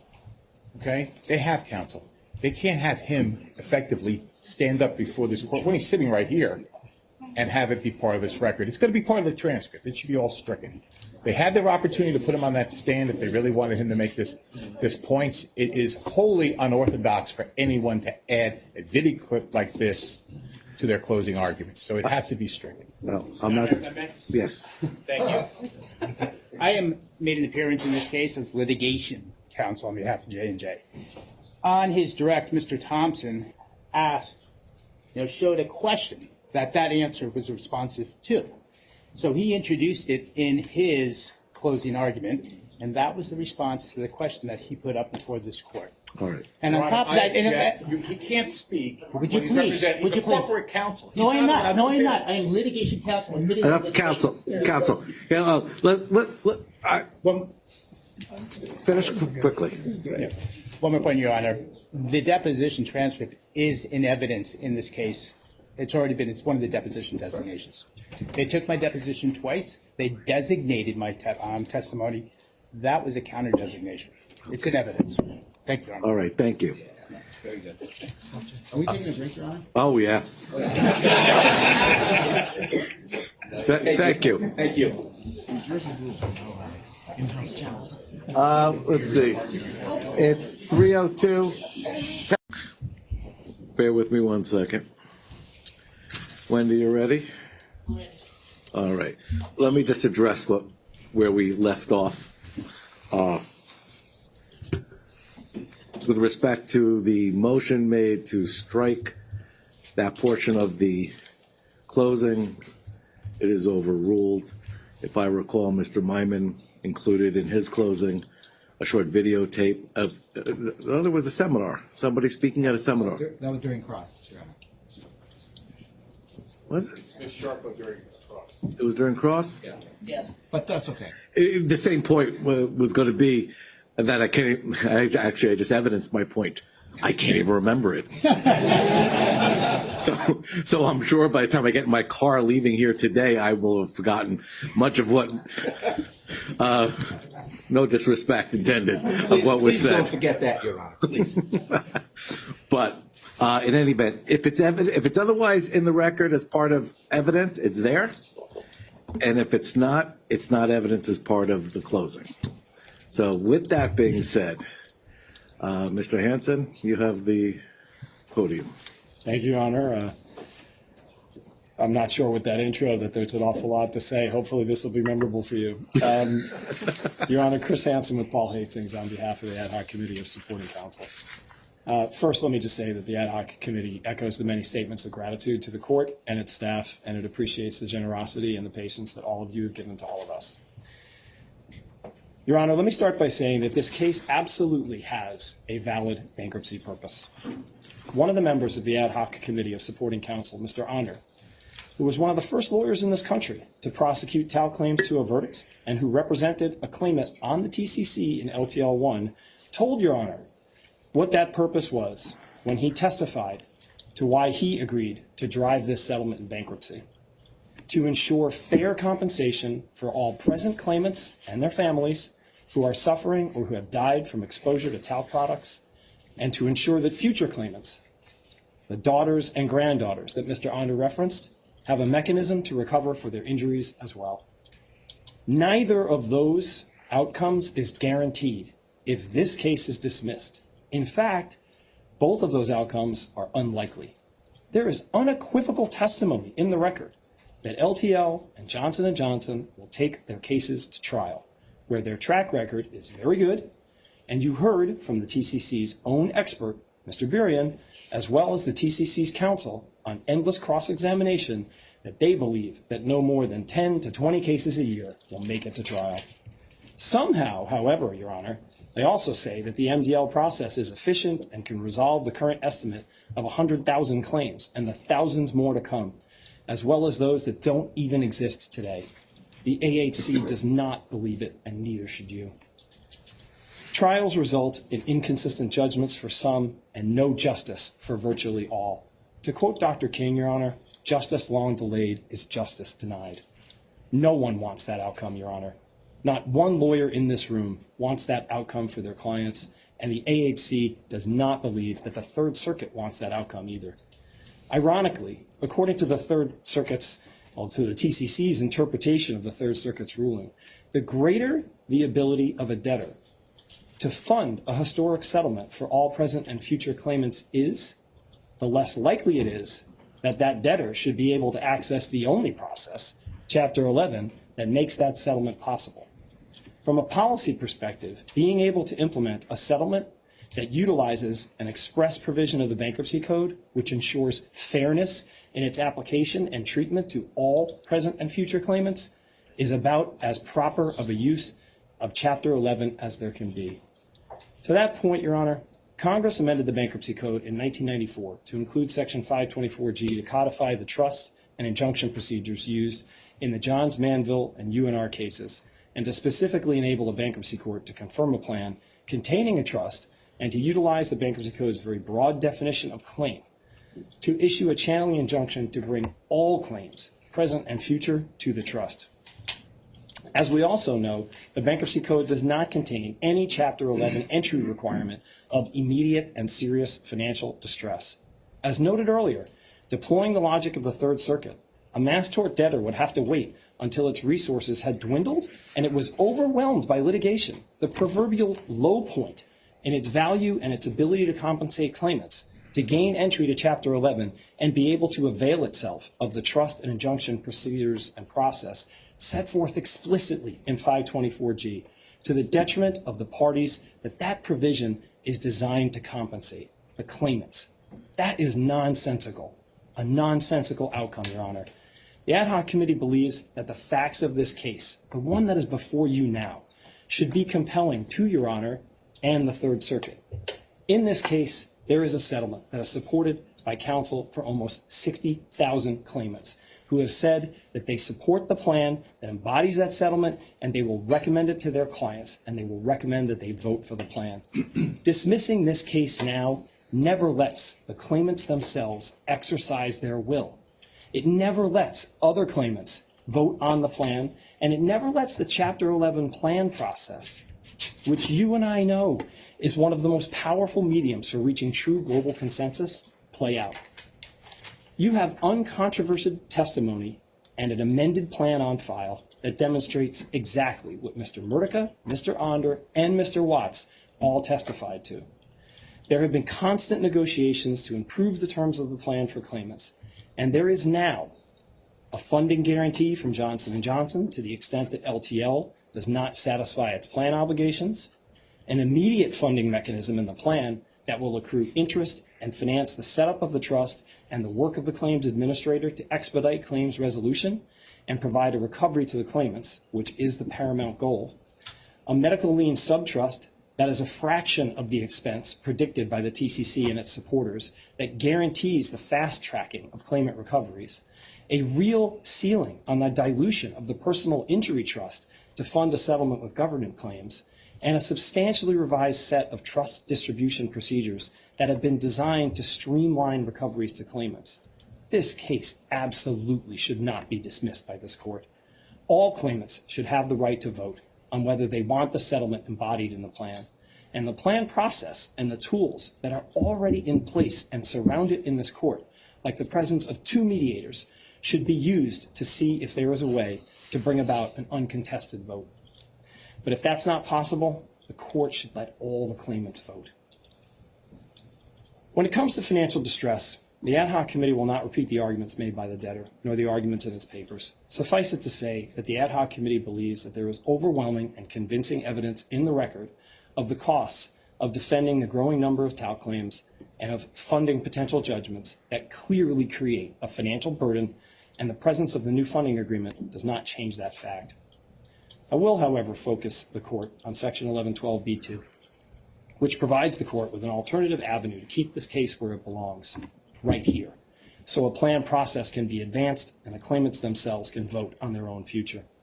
In brief, Your Honor, the historic settlement presently before the court and the benefits that flow from it, juxtaposed with the uncertainty and the inability to satisfy all claims in the MDL or other forums, are truly unusual circumstances.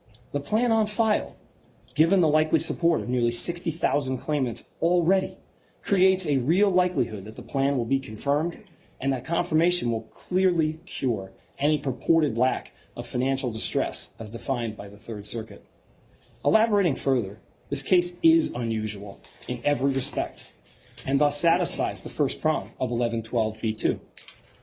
This settlement provides for present claimants and future claimants, which is a really critical point, Your Honor. Due to the nature of the talc products as off-the-shelf and often used but not tracked, we're faced with both a long latency period and the virtual impossibility of identifying future claimants. And thus we need a process with a representative that protects those future claimants now. You heard this week from multiple witnesses that the MDL system fundamentally cannot account for unknown future latent injuries. Ms. Birnbaum's unrebutted testimony was clear. No global settlement can be reached in the tort system because future claimants who are not currently identifiable could not be provided notice, due process, and an understanding of their ability to opt out of a class settlement, a requirement under Rule 23. And one notable reason that the Roundup MDL, a mass tort case involving the existence of substantial latency periods, remains unresolved.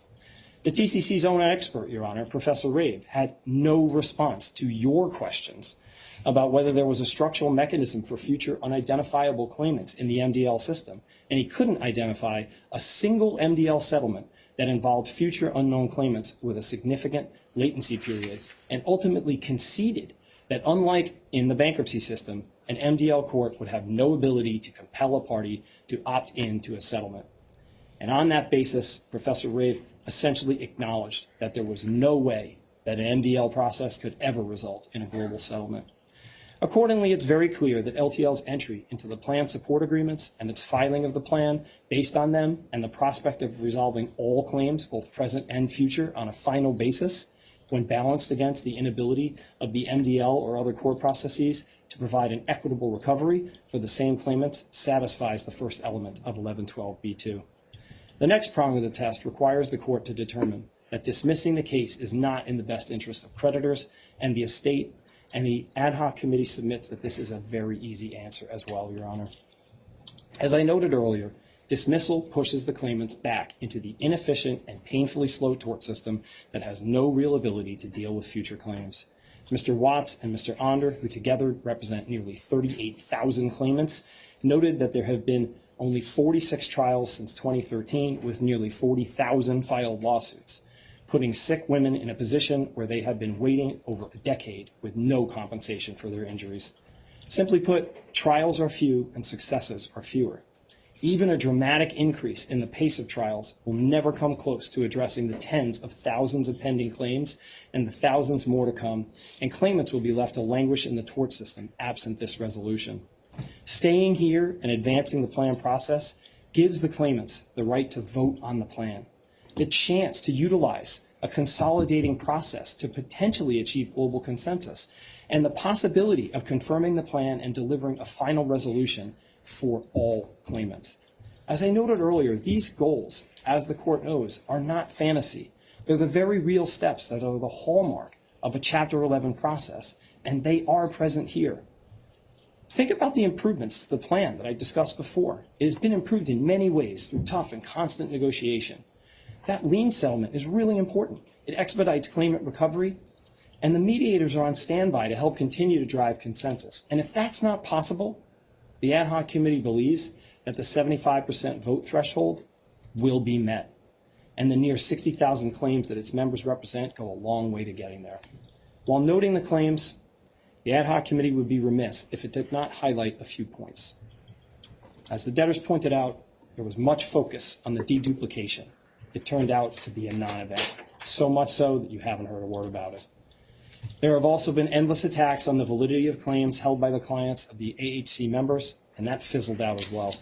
Mr. Onder and Mr. Watts testified credibly to their intake procedures, the costs associated with obtaining tens of thousands of medical records, and getting their cases trial ready. And for Mr. Watts, his intention to file most of his claims in the event that these cases are dismissed.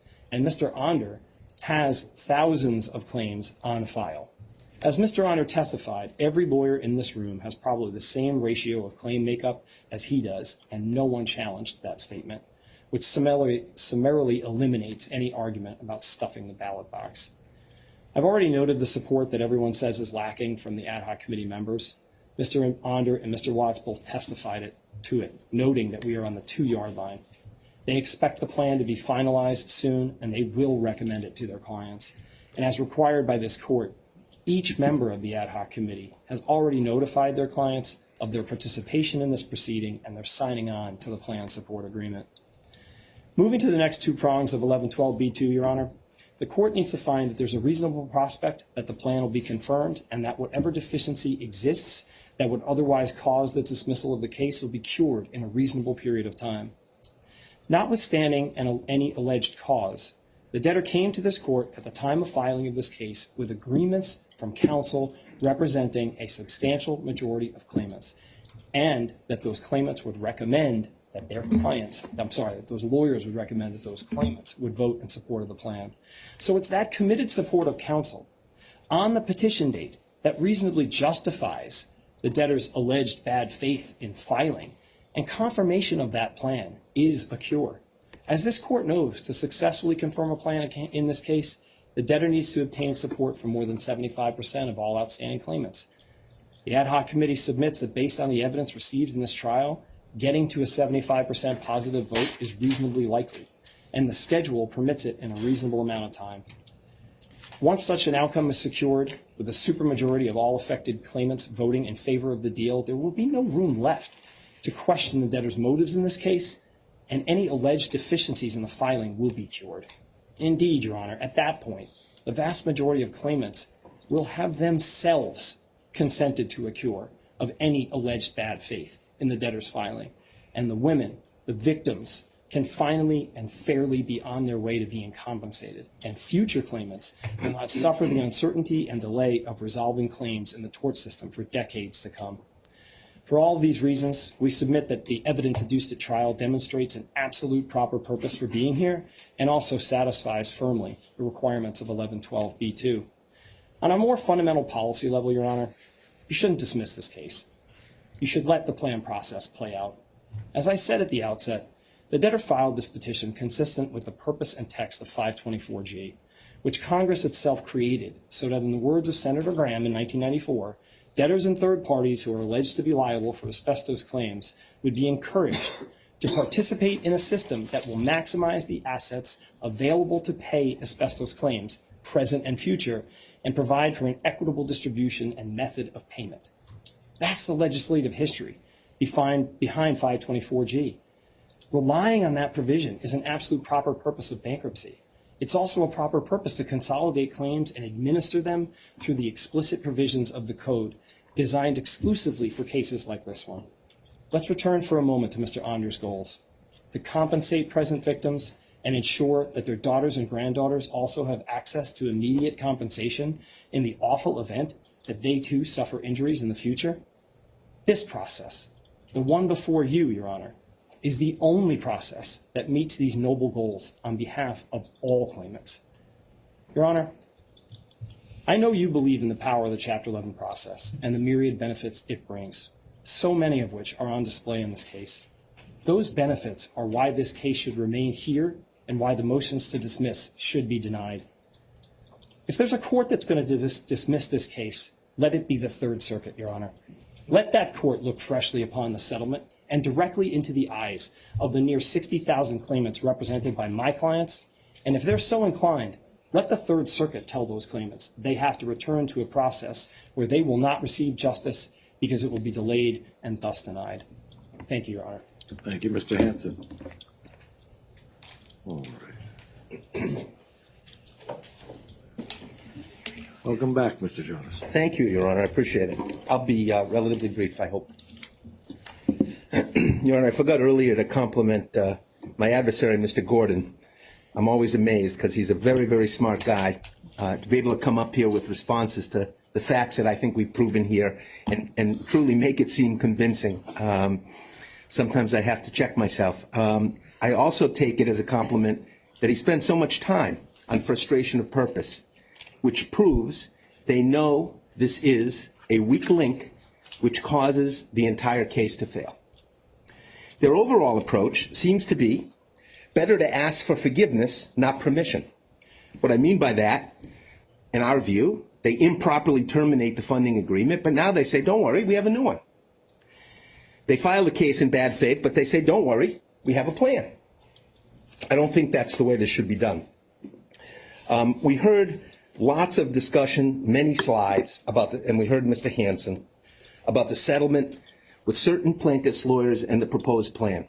Respectfully, Your Honor, I think it's largely irrelevant, as was Mr. Haas's video, except I think the only part of which it might be relevant is with respect to 1112b2, which I'll get to in a minute. First, termination of the first funding agreement. Your Honor, there was no response. They went to great length to respond. There was no response to the board not being told about what was happening for 6 to 8 weeks, almost immediately before the filing. There was no response to there being no negotiation at all between those two parties. There was no response to there being no pushback against J&J.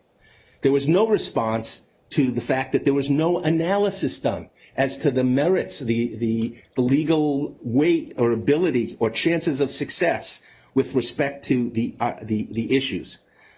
There was no response with respect to the fact that there were no other options considered at all.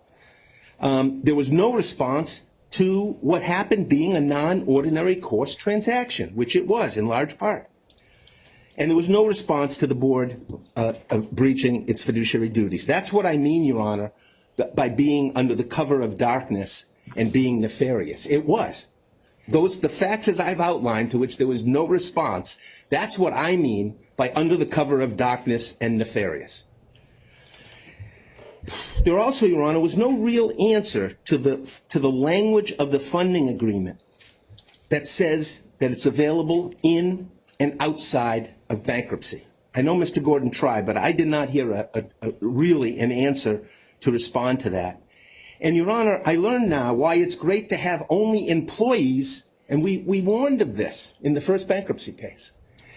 It's great to have only employees, your employees, on all sides of a transaction. Because when you get in a pinch and you need something to be said, you've got an employee available, Mr. Dickinson. He sat here and he said, and you'll decide whether you think it's credible or believable. I don't. He said he thought the intent of the first funding agreement was to only be available in bankruptcy. Your Honor, respectfully, Mr. Dickinson and Mr. Westhoff seem like very nice men. But I think it's obvious to, and I hope it's obvious to you, the most important person, I think it's obvious to most in this courtroom that they're barely paying attention and they do what they're told. Your Honor, I think it's intellectual dishonesty to say that, oh, we can terminate the funding agreement because this is an integrated transaction. And we're not getting the benefit of bankruptcy, which is part of the integrated transaction. So we're off the hook on the funding agreement. Well, where was my debtor, LTL? Why didn't they say, oh, okay, you're out of the funding agreement? Well, you remember when I took on, when you dumped the talc liabilities on me? That what I got for doing that was the funding agreement. So if you're going to take away my funding agreement, take back the talc liabilities. Or at least take the position. They're not liable for the talc liabilities. Why didn't that happen? Where's the discussion of that?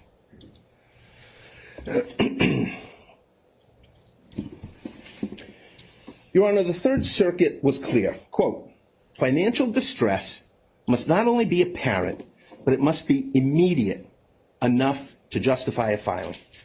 An attenuated possibility standing alone that a debtor may have to file for bankruptcy in the future does not establish good faith. So let's talk about it. The evidence. The evidence from the fact witnesses, not the experts hired after the fact to backfill. Fact witnesses, 10 trials per year at $5 million per trial. 120 to 240, and I think there's some confusion over this, Your Honor, as to whether the 120 to 240 million includes the 50 million for trials or not. Frankly, from my point of view, it doesn't really matter. The evidence is 120 to 240 million dollars a year in defense costs. Those are the facts. The only way they could get to that Mr. Mullen got where he needed to go, on which Mr. Bell relied, was to assume 100 trials per year, a 1,000% increase, and a 250% increase on the annual other defense costs. Your Honor, that's the end of that story. There's no basis to accept any of the numbers of Mr. Mullen or Mr. Bell, but we're willing to accept them. Why? Because even if you accept those numbers, there's no financial distress. You have, on the one hand, you have now $1.3 billion in cash. You have $30 billion of assets, which Mr. Bell said at liquidation value is $22.7 billion. And it's not our debtors' concern what happens to Holdco if they made a contract. If Holdco has to liquidate tomorrow and turn over $22.7 billion to LTL, that's great. It's not our concern. We could take the $22.7 billion tomorrow. We can satisfy, according to Mr. Bell, which I don't accept, as you know, Mr. Bell says the total talc liabilities are $11 billion, which he says are above expectations. Mullen, sorry. But he says the talc liabilities are $11 to $20 billion. One comment on that, Your Honor. The talc liability numbers seem to be what's ever convenient to J&J. In the first trial, it was $2 billion. They funded $2 billion into a QSF, and they said, that's all we need, $2 billion. That's what the talc liability is. Then we heard from Mr. Westhoff, who they say was confused, but I asked at his deposition 4 times. I asked him on the stand a few times. He says it's between 0 and 8.9 billion. Now we hear from their experts who say it's 11 to 20 billion. So what is it? But it doesn't matter, because under any of those scenarios, there's enough assets and enough cash flow, even in the short term, to satisfy the tort liabilities. So, few odds and ends before I get to 1112B. Mr. Gordon made much of or alleged that we were arguing, or Mr. Burien was arguing J&J alter egos, and you can't expect J&J to necessarily, they're independent. I have to say, Your Honor, if I was sitting here and I was a settling plaintiff's lawyer, I'd be awful concerned, because what they're saying is it's basically a veiled threat that J&J, after putting Holdco in place to support LTL for the benefit of talc claimants, they're going to leave it bereft. They're not. Oh, they're going to. If they can't get the dividends there, they won't. If they can't repay a loan, they won't. They're independent. There's no alter ego. There's no nothing. J&J has no obligation to support Holdco. Well, that's the entity that's there to support LTL. So I guess my point is, Your Honor, I think that, I don't think the alter ego argument, well, frankly, I don't even think we really were making it. I just think it's a non sequitur. I do think it is cause for concern. I'd also say that in terms of financial support, again, remember, there's a $1.8 billion dividend in 22. There's a $1.8 billion dividend in 23. $912 million was paid last week. It's another example, Your Honor. We get a report 10 days ago, 2 weeks ago, from Mr. Bell. And of course, it suited him. He made much about concern about dividends getting paid. Well, that suited them because they wanted to show there's going to be cash flow problems. There's going to be financial distress. Can't count on that. Lo and behold, a week later, $1 billion shows up, proving partly what we're saying, which there is cash flow. There are billions of dollars of dividends, and they're going to get paid. Your Honor, I think my last point, 1112B2. Really, this is the only relevance, in my opinion, of much of the closing and Mr. Hansen's closing spent on. We have a plan, we have support. The plan's going to be well funded, and therefore, we should stay in bankruptcy. Your Honor, as I've said, 1112B2 is a narrow exception. It can't excuse lack of good faith. It can't excuse a lack of financial distress. Your Honor, if you do this, and if you look at the cases, as I said earlier, the cases are for technical mistakes or things of the like. They're certainly not for something like this. And you doing this will really be you'll be one of the first bankruptcy judges to open the door, which effectively could allow the exception to swallow the rule. I think that's dangerous. We heard Mr. Hansen that the court should let people vote. Don't delay justice. A parade of horribles about future claims. But if this case was filed in bad faith, including because it is based on a fraud, that being the insider termination of the first funding agreement, yes, under the cover of darkness, to the detriment of creditors, and second, the fact that there is no financial distress, and if that can't be cured. That's not a basis, no matter what support there is for a plan, no matter how great a plan. That's not a basis on which to overcome those infirmities. And the ends, as described, really should not justify the means. The case should be dismissed, Your Honor. And last, I just want to do a little bit of a reality check, because I think sometimes we get lost in the weeds of people talking about what's going to happen and the horrors of being in the tort system. Well, from what I learned here at this trial, if this case is dismissed, it'll go back to the MDL, and the odds tell us, there's a 98% chance that it will settle.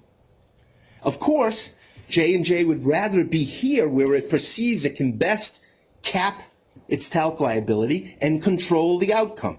It's all about control and leverage. And frankly, from what I saw, and I think you saw, Mr. Haas is used to being in control. He demands it. But the law requires that this case be dismissed, and maybe victims finally get some leverage themselves, which might be exactly what is needed for a resolution. Maybe J&J will have to pay a little more. But please, Your Honor, let the system work. Don't put your thumb on the scale. We believe improperly. We believe ultimately the Third Circuit would find it to be improper. And we ask that you please, Your Honor, allow the TCC's motion and dismiss this case. Thank you. Thank you, Mr. Jonas. Mr. Myman. Thank you, Your Honor.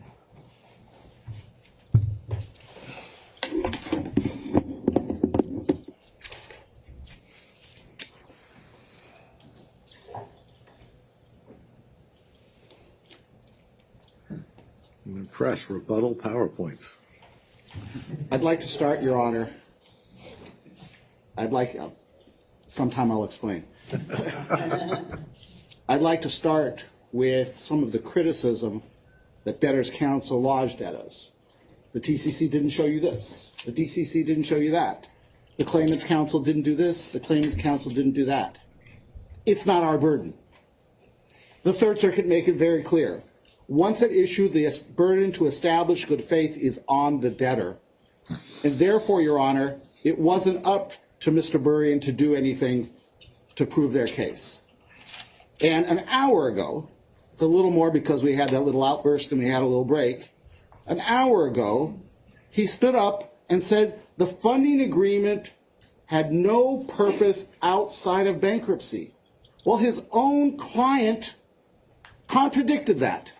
His own client, the president of LTL, if you're going to indulge the fiction that LTL is an independent company and Mr. Westhoff is not just another stooge of the corporate executives who have no integrity at J&J, he understood that it obligated J&J whether or not inside or outside of bankruptcy, that J&J was a payer in or out of bankruptcy, and that before he signed it, he made sure that it was in place because he believed, at least he said he did, that he had the independence to vote no and would still have the funding agreement.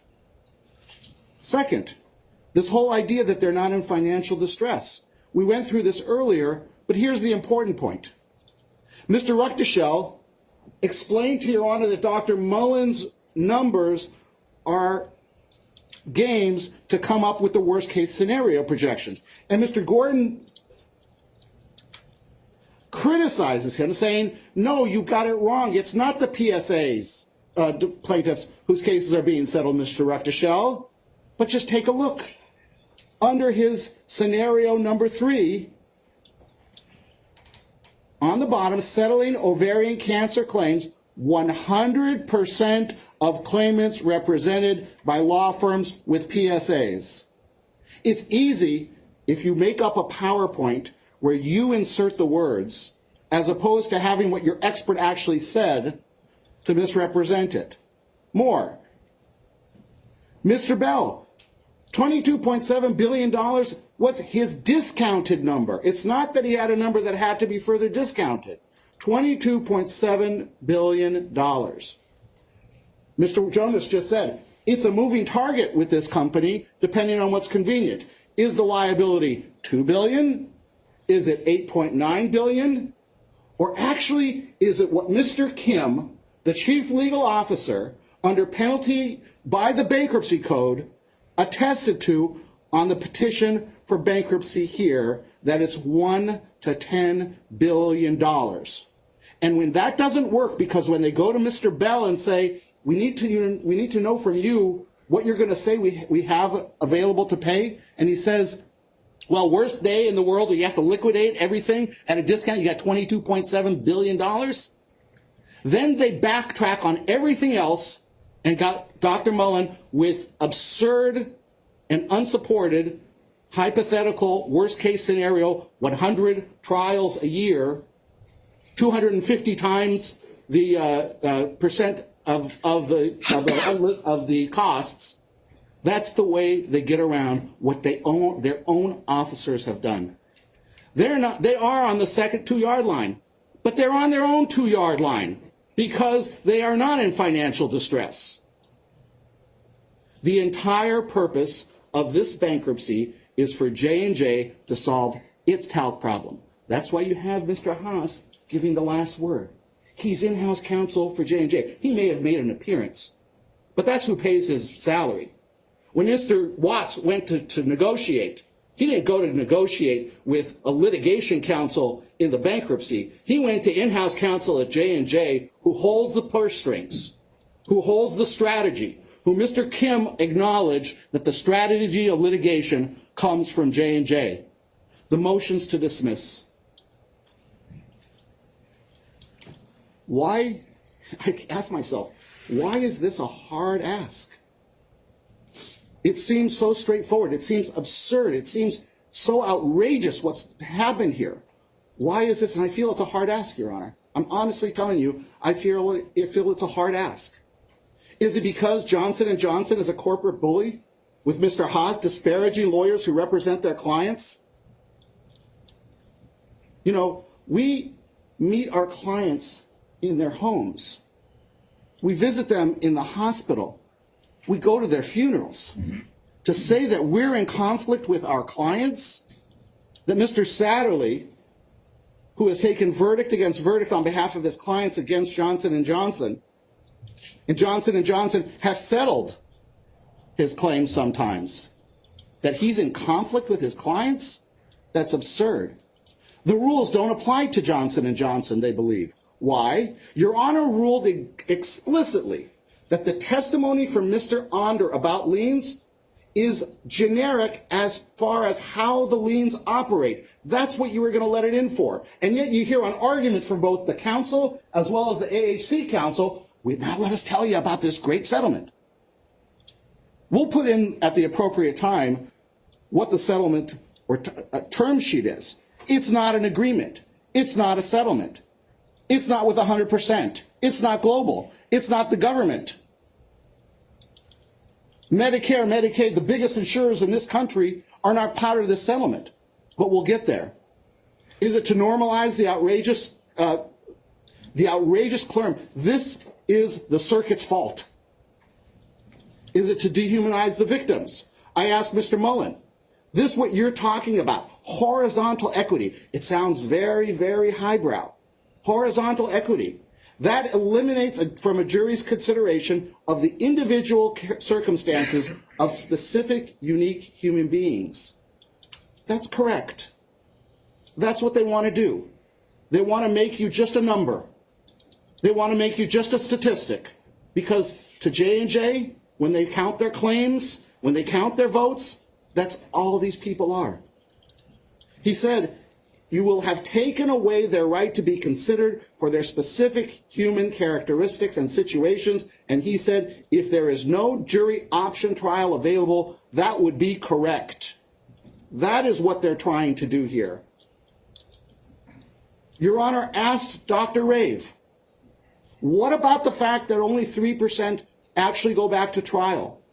What about the fact that most people don't try their cases? Is it just the Seventh Amendment? And he answered, Your Honor, and I think this is at the core. He said, it's more than just a trial right.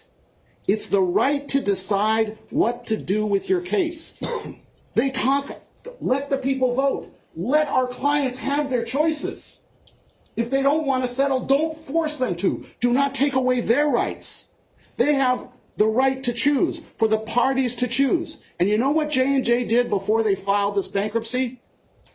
They settled 15% of their cases in the tort system.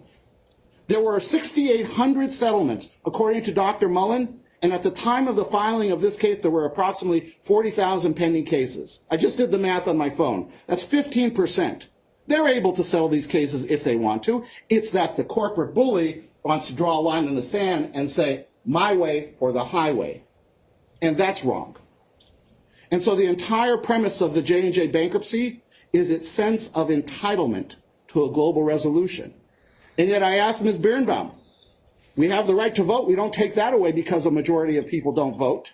Where in the Constitution is the right for a company to have a global resolution of its liabilities? There is no such thing. And yet that's all you hear. That's the bankruptcy purpose here, to have a global resolution. LTL is the J&J by its architect who you heard wants to have the last word, Eric Haas. It's its strategy for a final global resolution of its talc problem. And so I asked Ms. Birnbaum, who talked all about global resolution. This is the only place that you could do global resolution. Global resolution was the most common phrase in her entire testimony. And I say, is it okay to do away with the Seventh Amendment and due process rights of a minority of present cancer victims, even if you assume that we're in the minority, and all future cancer victims through a bankruptcy just because global resolution can be achieved? And she said she wouldn't agree one way or the other. That is the expert that Johnson & Johnson brought before your honor. Make no mistake about it. They seek to exterminate the Seventh Amendment and due process rights of untold future cancer victims without their consent. Somebody who gets cancer 4 years from now, they don't want them to have a choice. They're clamoring, let people vote. What about the future victims? You have taken away their voice. You have taken away their rights. And it says it's okay because it believes that only a minority of the current victims object. How many does it take to make it wrong? They said, oh, they only have 25,000. Is one too many? 10? 25,000? What percent makes it okay to do this injustice? The worst atrocities in our history have been because they're only a minority. We shouldn't continue that. The motion to dismiss, why is this so hard? Why is this such a hard ask? I'll complete my presentation with this. We've heard about good intentions. The circuit spoke about good intentions. I'm not speaking about their good intentions because I don't credit them. I'm speaking about the court's good intentions. We've spent a long time over the last several days together. I've read Your Honor's opinions closely. I know that Your Honor, when Your Honor issued the denial of the first motion to dismiss, when Your Honor issued the first preliminary injunction, when Your Honor refused sua sponte in the beginning of this case to dismiss, and when Your Honor kept the automatic stay to LTL and kept a limited preliminary injunction as to others. I know that Your Honor had good intentions. I know that Your Honor had the best intentions in mind. Those good intentions, however, cannot cure the bad faith filing. Those good intentions cannot cure the lack of financial distress. And I was thinking, how would I be, having traveled down this road so far and having been cognizant and struggling with the impact on these people by my decisions, if I were in your chair, how would I feel that right now, how easy is it to get off that road? And I'll admit to Your Honor, I don't know that I could get off the road. And I was thinking, so what gives me hope? What gives me hope in this case? Actually, it was your suggestion. Over the lunch break, I went downstairs and I looked into those cabinets. And what I saw was tremendous. What I saw was amazing. And what most struck me was the former U.S. trustee, Mr. Leonard. And he said, I've always been fascinated by the fact that somebody got into trouble and there's a way to get out for those who deserve it. By the way, not for the characters who just did it to abuse the system. That, Your Honor, is the legacy that I think you were pointing us to go look at. You are the guardian as chief of the bankruptcy court to that honorable legacy. As I told you, I don't know if I could get off the road traveled thus far by Your Honor. But I humbly and respectfully ask Your Honor to be better than I could be, to uphold the honorable legacy of this court, to stop the $500 billion bully and its abuse of the system, and to uphold the rule of law. Your Honor, please dismiss this case. Thank you, Mr. Myman.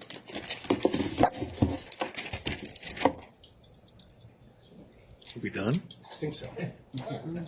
Wow. All right. Well, then we will close the record and close the proceedings. I will await your submissions. We need, I assume you'll address the exhibit lists. We will. Is there anything? Just one second. Just wondering about the timing of the submissions. I thought they had been stipulated. No, we have, I think we have. Yeah, we have a date. We have a date. Yeah. So, I think they're due by July 19th or so. Correct. May I just ask? It just came up in the Arrow case where the judge had us submit proposed findings and conclusions of law off the record, so to speak. He asked for them to just be submitted to chambers without going on the docket, so that he could use them to form, take pieces and whatnot. And I just was wondering, I want to I make don't sure. have a practice as that. Okay, we'll do whatever you like. But. You can. It would be helpful if you want to submit it, file it the normal way. Okay. Submit it in Word Okay. to us. in chambers in case I want to make use, Okay, we'll do that, Your Honor. if I need any of your stuff. I wasn't suggesting that you'll But find it. just useful. make sure, I obviously, whatever privilege continues and Yes. Thank redact you. if necessary and all of that. Okay, thank you, Your Honor. Otherwise, I want to thank you all. Mr. Malone. It's more of a request. Any of the slide decks that are submitted to chambers, could they be distributed to council? I have no problem with that. We'll do it. Exchange it all. Once again, seemed like we did this a year and a half ago. Thank you all for your efforts, your professionalism, your cordiality. Thank you for cleaning up after yourselves. And I appreciate, I think I won't say the world, but we had a lot of people watching, and I think you all did very good to show how the system works. And I appreciate your efforts. Take care. Have a good holiday weekend. Thank you, Your Honor. Thank you. David. Folks, just make sure you clean up.